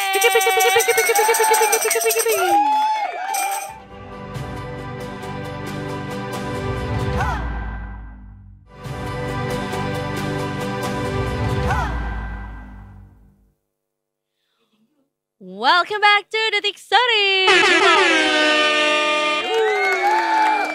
Gede juga ya volumenya. Asli. Dan sama juga seperti derasnya hujan yang turun di Jakarta Selatan. Coba kita cek dulu ya di aplikasi weather kita pada sore hari ini. Ya kok gue di Amsterdam sih? Manifesting atau lebih ke arah kayak selama ini aku lihat salah. Ramalan iya tuh. Kok gak ada Jakarta, ada Anchorage. Udah sih menurut gua cari tiketnya sekarang lagi murah katanya. Semurah-murahnya Kak ke Alaska. Siapa tahu ada sponsor. Amin. Ya kan. Ini kan mau ke Ternate juga katanya. Gak jadi. Jadwalnya gak cocok. Daripada kita ke Ternate mendingan kita ke kita ke Bawaslu. Betul ya, yang juga sebetulnya ini cuacanya kayaknya juga sama-sama lagi hujan juga di sana. Really? Tapi apakah hujan-hujan air ataukah hujan-hujan yang lain? Seperti hujan komentar. Oh iya. Iya, dari masyarakat mengenai yang sedang ramai dibicarakan. Yaitu adalah adanya indikasi atau mungkin juga pelanggaran akan pilkada yang sekarang lagi berlangsung juga. Benar, kita akan bergabung sama Wasti, jurnalis Detikom yang sudah berada di lokasi itu di Bawaslu yang menyatakan hasil dari kampanye Lutfi Yassin yang diikuti sama Pak Prabowo. Langsung aja kita sapa Wasti. Selamat sore Wasti. Halo, selamat sore Edo Iza. Halo, selamat sore. Boleh kita dilaporin apa hasil dari konferensi pers terkini dari Bawaslu, Wasti?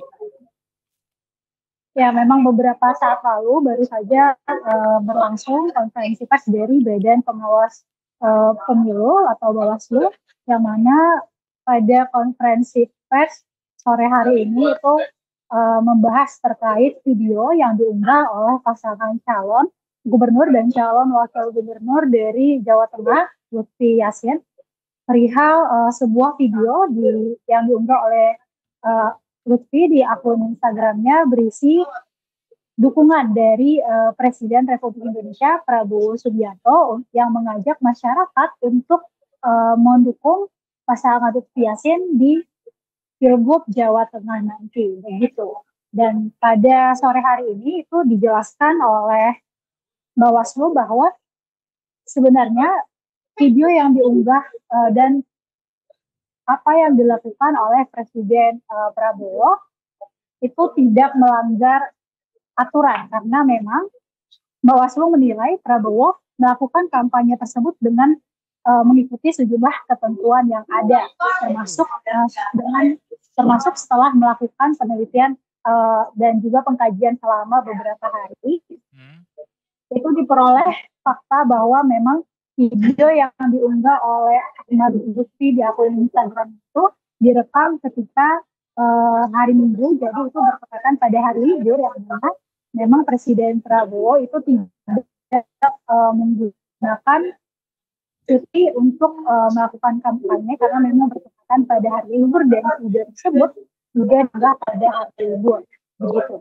Dan untuk hasil dari penyelidikan tersebut dapat disimpulkan memang tidak ada pelanggaran yang dilakukan oleh Prabowo, karena memang selain diperbolehkan untuk melakukan kampanye pada saat hari libur, Presiden Prabowo juga tidak mengambil untuk seorang presiden juga diperbolehkan untuk mengambil cuti dalam melakukan kampanye. Namun untuk persyaratannya tidak menggunakan fasilitas kenegaraan karena juga tidak memang dalam melakukan tugas negara, selain menggunakan fasilitas pengamanan begitu. Dan untuk memang pejabat setingkat menteri jika ingin melakukan kampanye itu diperbolehkan, namun mereka juga harus cuti dan mengajukan izin ke presiden melalui menteri sekretaris negara. Baik, jadi karena Pak Prabowo kampanyenya di hari Minggu dan itu diperbolehkan begitu ya oleh undang-undang sehingga dinyatakan tidak ada pelanggaran baik itu administrasi maupun tindakan pidana begitu ya, Wasti ya. Oke, berarti Iya, tentunya benar Edo. dengan aturan seperti ini juga kalau misalnya Pak Presiden saja boleh melakukan atau ya memberikan pernyataan Endorsement. mendukung lah ya, atau endorsement juga pada hari libur, yang lainnya juga boleh asal mengajukan izin kepada Pak Prabowo begitu ya, yang tadi disampaikan sama Wasti juga. Jadi artinya ada pernyataan bahwa sebetulnya Bawaslu juga memperbolehkan yang lain.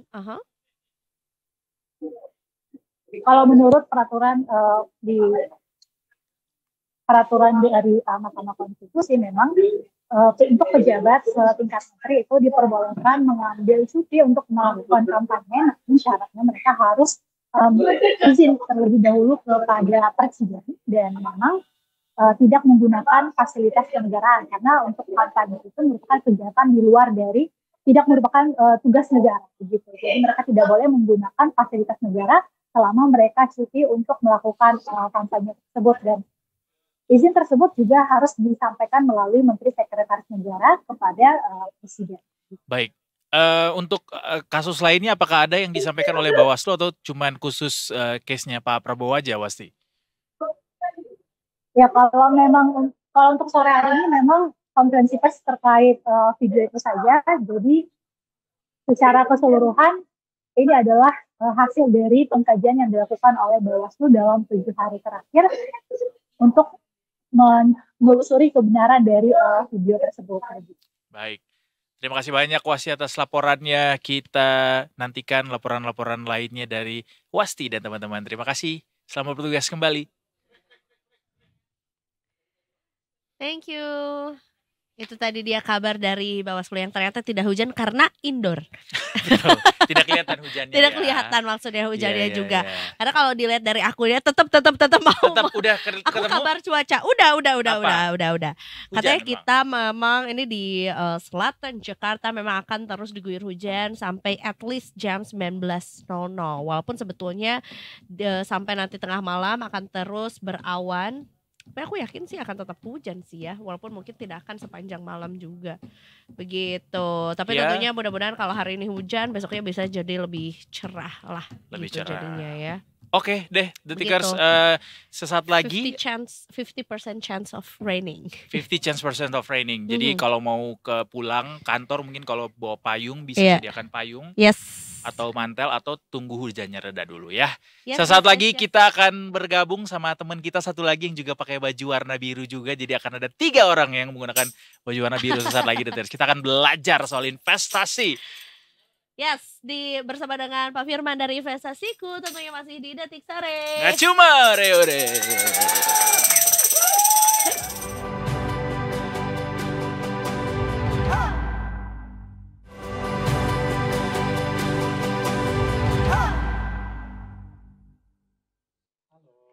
Welcome back to Detik Sore. Nggak cuma reore. Ya, akhirnya save the best for last. Kita punya teman baru di sini. Yang juga ternyata kita nggak janjian tapi kita sangat matching saking udah satu Asli. hatinya. Satu Satu hati. Ada Pak Firman Utina di sini. Pak Firman Utina. Firman Musim Marihot bola, dong. musim bola. Iya karena lagi euforianya bola jadi kita Iya. pakai Firman Utina ya. Iya. Untuk sekarang Pak Firman Marihot jadinya Firman Utina dulu ya Pak ya. Boleh. Cosplay.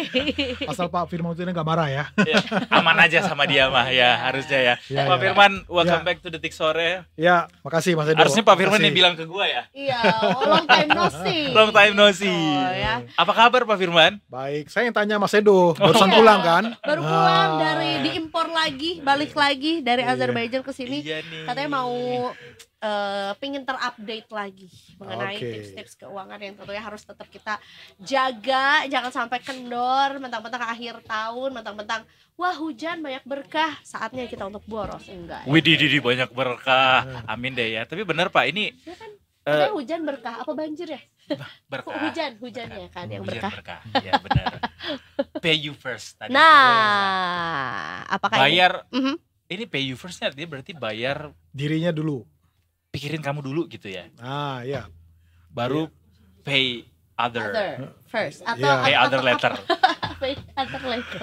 Iya. Jadi ini satu topik yang menarik ya. Yes. Karena sering sekali kita kan merasa setiap bulan kita dapat penghasilan atau gaji. Pak Firman punten ini ya mic-nya kita. Adjust dikit. Oke. Yes. Nah, jadi sering sekali kita merasa mungkin setiap bulan kita dapat penghasilan atau gaji, tapi itu nggak kemana-mana.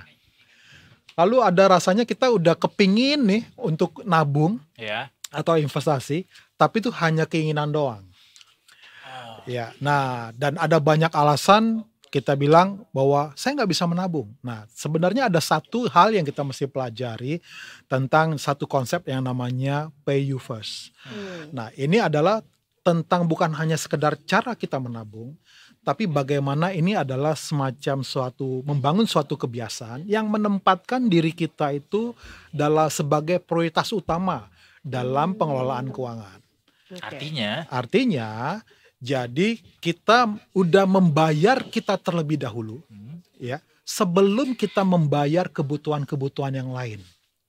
Membayar kita terlebih dahulu tuh bayar apa, Pak? Nah, jadi pay you first itu adalah seperti secara sederhananya, kita menyisihkan sejumlah uang dari penghasilan kita untuk ditabung atau diinvestasikan sebelum kita membayar kebutuhan-kebutuhan bulanan lainnya, apalagi keinginan-keinginan yang impulsif. Nah, jadi kita udah mengamankan masa depan kita dulu nih. Jadi keinginan-keinginan tersier itu harus dibelakangkan, kita utamakan yang primer untuk diri sendiri dulu. Betul. Jadi ibaratnya kita mengutamakan dulu, membayar kita terlebih dahulu, masa depan kita terlebih dahulu, sebelum kita membayar kebutuhan-kebutuhan yang lain. Nah, ini adalah satu cara supaya kita mengamankan diri kita, supaya kita bisa menabung bukan dari sisa. Tapi kita menyisihkan dari penghasilan bulanan kita, baru kita membayar kebutuhan-kebutuhan yang lain. Karena konsep ini penting, karena inilah yang membuat kita setiap bulan kita menerima penghasilan, tetapi uang kita nggak kemana-mana, habis begitu aja. Jadi ini kayak sebuah konsep jawaban pendekatan untuk orang-orang yang selama ini bertanya-tanya, gue kerja mulu tapi kok gak kaya-kaya sih? Gitu. Betul. Gue ingin nabung tapi kok nggak bisa sih? Nah, gitu Mas Edo, betul. Jadi emang harus ada mindset dulu yang diubah nih mengenai kemana uang itu pergi. Mana dulu yang harus di dalam tanda kutip diselamatkan duluan. Betul. Gitu ya. Ini lebih ke nasihat buat kita ya Zaya. Iya. Kerja terus Senin sampai Minggu. Sampai Sumeng. Betul. Tetapi ini bukan hanya di Gen Z milenial, hampir kebanyakan kita pasti kita akan terganggu atau kita akan tergoda dengan keinginan-keinginan yang nggak perlu, ya. Karena kalau kita nggak punya tujuan keuangan yang jelas, maka kebutuhan-kebutuhan yang tidak perlu pun itu seolah-olah jadi mendesak, sesuatu yang perlu. Ya. Have you been there, Pak? Have you been there? Pernah kayak gitu nggak? Iya. Pernah dong. Nggak mikirin masa depan, banyak impulsifnya. Pernah. Sampai sekarang juga mungkin masih ada gitu kan. Kadang-kadang muncul juga itu ya. Tetapi karena kita udah biasakan untuk kita membayar diri kita terlebih dahulu, ya, pay you first itu.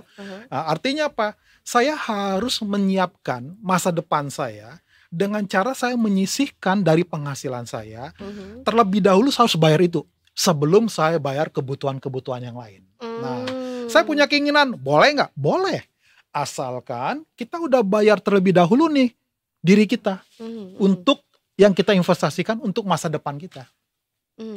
Bayar yang pertama ini apa sih? Kayak apakah asuransi dulu atau dana darurat dulu atau langsung ke investasi? Itu jadi gini, kalau kita belum punya dana darurat, berarti dana darurat dulu. Karena kalau kita mau investasi, kita harus punya dulu dana darurat. Berarti top listnya yang pay you first ini dana darurat dulu? Iya, tabungan dulu, dana darurat dulu. Jadi satu pos di mana ketika ada kepentingan atau kebutuhan darurat, Nah, ini bisa kita cairkan dana darurat sehingga tidak mengganggu dana flow, untuk investasi kita. Karena kalau kita bicara investasi, yang powerful tuh untuk yang jangka panjang. Itu adalah yang return-nya tinggi ya, yang return-nya tinggi tapi kalau jangka pendek volatile tapi jangka panjang powerful saham. Seperti itu. I see. Tapi ini sebetulnya metodenya apakah cocok untuk generasi let's say milenial dan juga Gen Z yang sekarang terpapar terpapar dengan susah kayaknya untuk media sosial. untuk menahan keinginan karena orang lain juga begitu kok. Orang lain juga nonton konser kok. Lihat teman nonton konser dia pengen ikut, lihat teman kayak, naik balon udara di Kapadokia dia pengen ikut. Iya. Kadang-kadang ini kalau aku boleh curhat ya. Kadang-kadang kalau misalnya melihat ya people on social media, either it's friends atau mungkin juga ya mungkin bisa jadi teman lama yang sebenarnya udah nggak ngobrol-ngobrol banget. Kok banyak uangnya ya, bisa punya tas ini gitu. Kok lo sebenarnya tahu tapi jawabannya kan?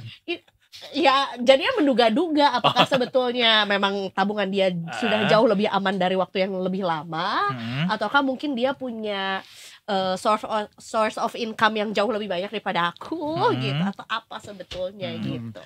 Ya, jadi pay you first ini penting karena sebenarnya ini akan mengutamakan masa depan kita dari kepentingan atau kesenangan sesaat. Tadi yang dibilang sama Mbak Keza ya, itu benar banget. Jadi justru dengan sekarang yang sosial media yang begitu masif ya, di zaman yang katanya sekarang lagi modern, ya kita dengan gampang bisa terdistraksi dengan misalnya tempat hangout yang lagi hype, ya dengan barang-barang yang lagi tren, ya. Nah itu akan mengganggu kita. Itu sebabnya kita perlu pegang konsep ini, menerapkan konsep ini kepada anak Gen Z milenial.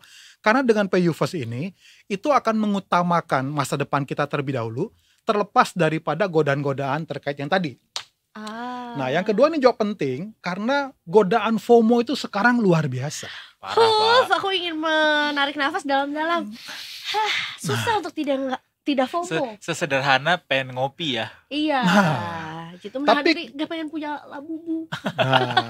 Karena dengan pay you first ini kita udah mengutamakan masa depan kita tanpa kita harus selalu merasa ikut-ikutan. Iya. Ikut-ikutan FOMO. Nah, kenapa? Karena yang ketiga, karena kita tahu bahwa pay you first ini adalah untuk menyisihkan dari penghasilan kita untuk kepastian masa depan kita. Oke. Pak Firman, konkretnya apa yang bisa kita lakukan supaya yang FOMO atau impulsif ini bisa kita hindari dan kita bisa prioritaskan pay you first ini? Oke. Yang pertama adalah harus tahu dulu bahwa kita harus punya tujuan keuangan yang jelas. Apakah hidup kita itu hanya untuk ikut-ikut senang-senang? Ditulis tuh ya. Ditulis ya. Lalu yang berikutnya, apakah saya untuk 10 tahun, 20 tahun, 30 tahun atau nanti di masa tua sudah nggak ada penghasilan, saya udah punya tabungan atau saya udah punya passive income atau hasil investasi. Nah, untuk mencapai itu berarti saya harus membayar masa depan saya terlebih dahulu. Itu sebabnya ada pay you first. Artinya bayar kamu terlebih dahulu sebelum kamu membayar kebutuhan bulanan yang lain. Boleh nggak saya punya keinginan untuk misalnya seperti yang tadi Mbak Keisha bilang? Boleh. Ya, tetapi bayar dulu tuh diri kamu dulu tuh. Nah, bayar dulu baru bayar yang lain. Nah, jadi tidak akan mengganggu apapun asal kita tahu bahwa kita harus menempatkan diri kita sebagai prioritas utama, sebagai center dalam prioritas utama dalam pengelolaan keuangan kita. Karena kalau kita nggak lakukan itu, nah nanti itu akan menjadi problem ketika di masa tua. Iya.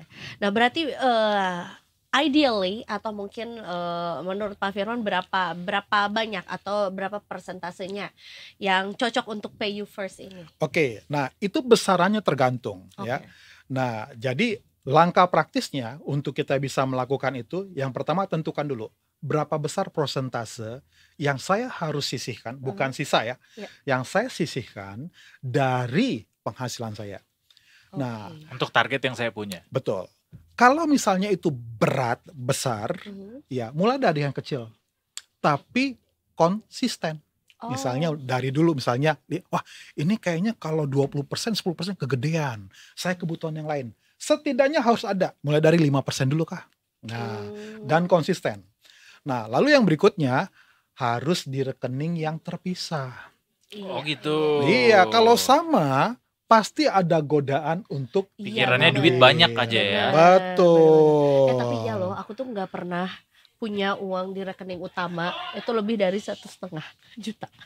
Karena biar aku ngerasa nggak punya uang. Oh bagus. Itu bagus ya Pak ya. Bagus.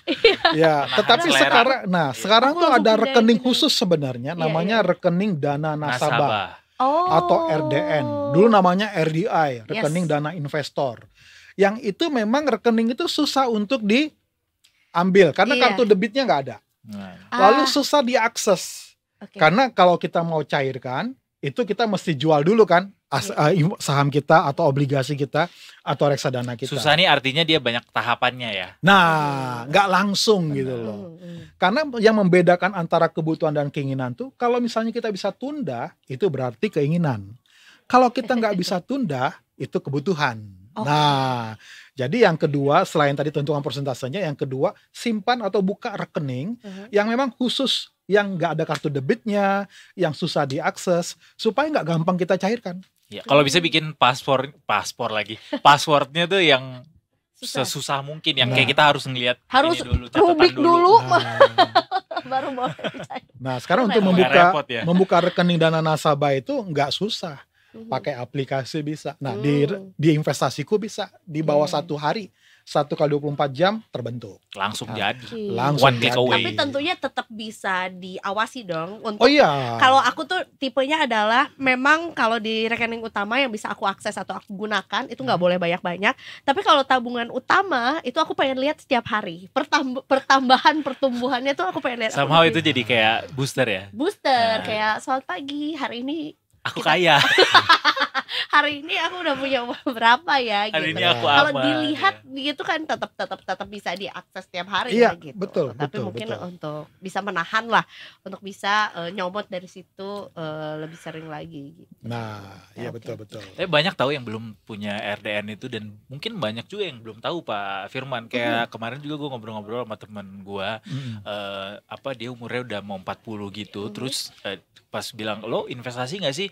Enggak, kata dia, gue ngerti tuh yang gitu-gitu, kata dia kan. Nah, terus gue bilang, jadi lo nempatin dana atau uang tabungan lo tuh di mana? Di bawah kasur, gue bilang. Enggak, di rekening bank aja. Terus gue bilang, sayang banget. Itu kemakan sama inflasi ntar gitu, gue bilang gitu kan. Kan ada banyak instrumen-instrumen atau tempat-tempat yang bisa ngejaga nilai uang lo gitu. Terus dia gak tahu soal itu, kayak wah nonton Detik Sore sih lo, gue bilang. Betul. Tambahin Mas Edo. Iya. Pakai investasiku, referralnya pakai Mas Edo. Wah, saya bilangin Pak, jangan sedih Pak, sampai ke poin itu bisa dipakai lagi buat kita bayar juga, saya bilangin Pak. Seru. Bahkan poinnya bisa diinvestasikan lagi kan. Betul, pokoknya zero waste lah gitu. Kayak lo kalau nggak pakai investasiku kelewat sih. You miss something. Dan yang mahal-mahalnya adalah info ini nih ya, atau ilmu-ilmu dari Pak Firman juga sebenarnya ini mahal loh. Iya. Apalagi buat Gen Z yang masih punya lifespan cukup panjang gitu Pak ya, yang kayak lo nggak harus gede-gede investnya, dari kecil-kecil aja tapi konsisten kayak kata Pak Firman tadi, nanti insya Allah di masa depan itu berguna banget guys. Betul. Yes. Ya kan? Kalau jadi sebetulnya juga dibilang kalau Gen Z atau millennials tuh generasi yang paling modern, tapi juga generasi yang paling anxious, yang paling takut nanti masa depan tuh kayak gimana ya gitu. Nanti apa-apa ditakutin ya. Iya, apalagi sekarang saya maksudnya gig ekonomi ya kan.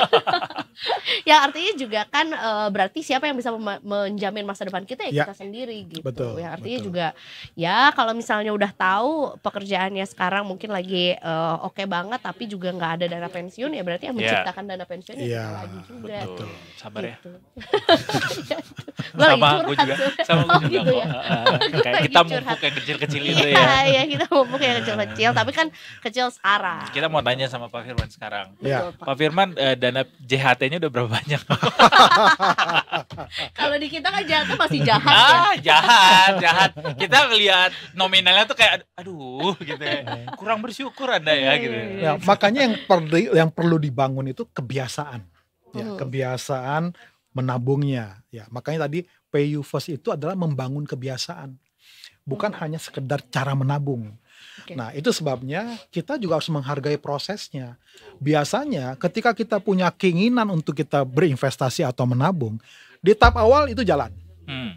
Tapi kemudian ada godaan-godaan tuh. Iya, di tengah jalan tuh ya. Ada godaan untuk mencairkan. Tiba-tiba ada pengumuman si ini bikin konser di Indonesia. Nah, ini sekali seumur hidup nih. Kapan-kapan Betul. dia datang. Udah deh, cairkan dulu deh gitu kan. Iya, promo tiket pesawat hari ini cuma diskon 80% cuma hari ini. Aduh. Oh. Kalau ada tuh info ya Mas Edo. Pengen juga. 80% kan? Benar, 80%. Akhir tahun Terms and conditions travel apply fair, tapi ya. travel fair tuh mau dari yang ada eventnya sampai ke yang di e-commerce. Karena kan sekarang di Indonesia dikasih tahu bahwa target tiket pesawat paling mahal tuh di Indonesia. Iya. Makanya kalau udah promo diskon 80% luar biasa. Dong, ya. Apalagi kalau misalnya kayak kita habis nonton film atau series gitu di web dan kayak wah pengen deh kesini, apalagi udah dewasa dan punya tabungan, ada aja tuh pikiran kayak tiba-tiba ngeklik beli tiket pesawat aja ke sana. Kita coba jawab ini ya testimoni dari warga-warga Pak Firman yang kita udah kasih pertanyaan di IG-nya Detik Finance. Coba guys boleh ditampilkan biar Pak Firman bisa langsung jawab atau komentarin. Apa aja sih katanya banyak. Apa sebetulnya Detikers tuh kepo tentang apa? Pindahin ke tabung Share tips kelola uang abis gajian versi kalian. Nah, tips mereka salah satu yang di-share oleh @nat___. Bintang itu di sensor ya. Nah, pindahin ke tabungan sebelah. Berarti sesuai dengan yang tadi. Kontennya berapa nih Pak? Cara kayak gini konten berapa? Pindahin ke tabungan sebelah. Maksudnya gimana? Jadi dia ngasih tips versi dia untuk mengelola uang abis gajian. Nah, tipsnya dia adalah pindahin ke tabungan sebelah. Nah, Pak Firman ngasih nilai berapa tips ini? Tabungan sebelah maksudnya gimana nih? Mungkin lebih dipisah rekeningnya Pak. Dipisah rekening. Ya, kalau dipisah rekening itu bagus banget. Jadi emang tujuannya adalah kita harus memisahkan mana yang tujuannya untuk investasi, mana yang tujuannya adalah untuk kebutuhan atau keinginan. Nah, jadi kalau misalnya pindahin ke tabungan sebelah, ya kalau memang tabungan sebelah itu yang tadi tuh aksesnya sulit ya. Lalu kartu debitnya nggak ada, ya. Bila perlu ATM-nya atau apanya dihilang tapi store terus. Nah, itu udah benar dia ya. Benar. Oke. Lanjut lagi. Kita ke @fatis bintang. Apa tak itu? Begitu gajian langsung bayar cicilan. Jadi nggak bisa dikelola. Agak ngenes nih, Pak. Perbanyak income ya, Pak. Ya. Ini menarik. Kenapa mereka ketika ada cicilan itu langsung dibayar? Karena dia tahu ada satu yang harus dibayarkan sebagai tanda kutip sesuatu yang utama. Nah, pay you first itu sebenarnya mindsetnya itu mirip seperti kita membayar cicilan. Kalau ini cicilan atas suatu barang, kalau ini adalah cicilan atas nilai masa depan yang harus saya sisihkan dari sekarang.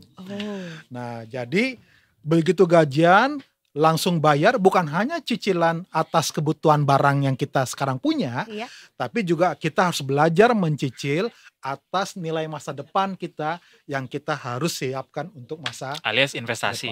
Investasi. Jadi ini cicilannya either cicilan apakah aset beli rumah atau kendaraan gitu ya. Juga bisa jadi cicilan investasi gitu untuk masa depan dirinya sendiri. Tapi ini lebih ke kayak cicilan sekolah rumah, kendaraan Pak, karena dia bilang akhirnya adalah jadi nggak bisa dikelola, nggak ada yang dikelola ya. Ya, saran saya harus tetap ada minimal sedikit ya untuk membangun habit kebiasaan untuk kita udah mulai menghargai diri kita dengan pay you first. Oke. Yes. Lagi ada lagi? Masih ada. Masih cara jadul. Wah, geng gue nih 40 30 20 10. Kira tadi formasi bola. Main bola 4-3-2-1 ya. 4-3-2-1. 40%, 30%, 20%, 10%. Masalahnya apa nih 40%? Jangan-jangan 40%-nya hura-hura. Yang harusnya gimana, Pak? Kalau misalnya 40% itu yang diinvestasikan atau ditabung, itu bagus banget. Ya. Tapi kalau nggak bisa 40%, 30% mending. Tapi kalau nggak bisa juga 10% juga nggak masalah. Yang penting harus ada dan konsisten, itu jadi satu yang utama yang harus disisihkan. Sekali lagi, jangan berinvestasi atau menabung dari sisa. Karena pasti ujung-ujungnya nggak akan ada yang tersisa. Jadi emang harus ada nilai spesifik yang ditegesin gitu Betul, ya. jadi harus ada yang disisihkan. Nah, mau cara jadul 40 boleh. Mau disisihkan 10 boleh. Sisihkan 20 lebih bagus. 40, wah jauh lebih bagus. Atau kayak konsisten nabung sehari 10.000 juga nggak apa-apa. Betul, Iya. betul. Dulu tuh sempat pada saat momen-momen belum banyak jajan pakai kris ya. Itu tuh kan kita masih jajan pakai uang cash Ya. atau debitnya harus pakai kartu. Nah, ada sempat yang share kalau mau nabung pakai uang 20.000 karena uang 20.000 tuh sebetulnya adalah amount of money yang jarang kita temui. Tapi secara jumlah lumayan gitu. Nah, aku tuh jadi kayak cara nabungnya adalah setiap nemu uang 20.000 langsung disisihin. Oh gitu. 20.000. Jadi emang si celengan itu isinya tuh uangnya 20.000 aja. Walaupun gitu. belum tentu kayak tiap hari ada apa enggak ya. Betul. Yang gagal adalah ketika ATM di kampus itu isinya 20.000. Jadi ketabung semua. Tapi itu jadi menarik. Yang lebih bagus lagi, 20.000 masukin ke RDN, cari saham yang saya bisa cari senilai 20.000. Nah, yang nggak ngegerus inflasi. Karena apa? Lebih sulit lagi kan untuk saya misalnya untuk mencairkan.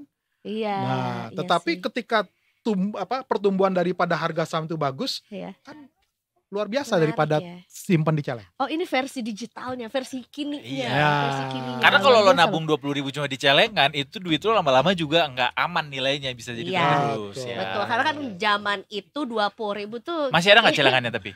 Ya enggak. Udah enggak ya? Oh, tapi waktu itu berhasil. Udah jadi nonton konser di Singapura. Oh, tetap nonton konser. kan? Gak apa-apa, itu salah satu tujuan investasi juga, Pak. Iya. Bisa ada lagi terakhir dari Detikers nih. Gaji saya kecil susah buat ngelolanya. Aduh kasihan, semoga gajinya bisa cepat besar ya. Saya kayaknya kenal nih dari nama belakangnya Rosyadi. Siapa tuh?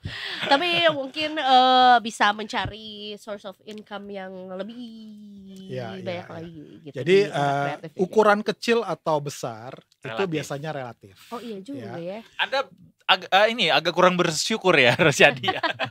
Nah, jadi kalau memang benar misalnya itu masih kurang karena kebutuhan yang mendesak yang memang nggak bisa untuk dia sisihkan, ya oke, berarti kita cari penghasilan tambahan untuk setidaknya ada yang bisa saya sisihkan. Ya, bukan sisa ya, sisihkan. Tetapi coba belajar dengan uang yang ada, bisa nggak saya tekan spendingnya sehingga saya bisa ada sesuatu yang saya sisihkan.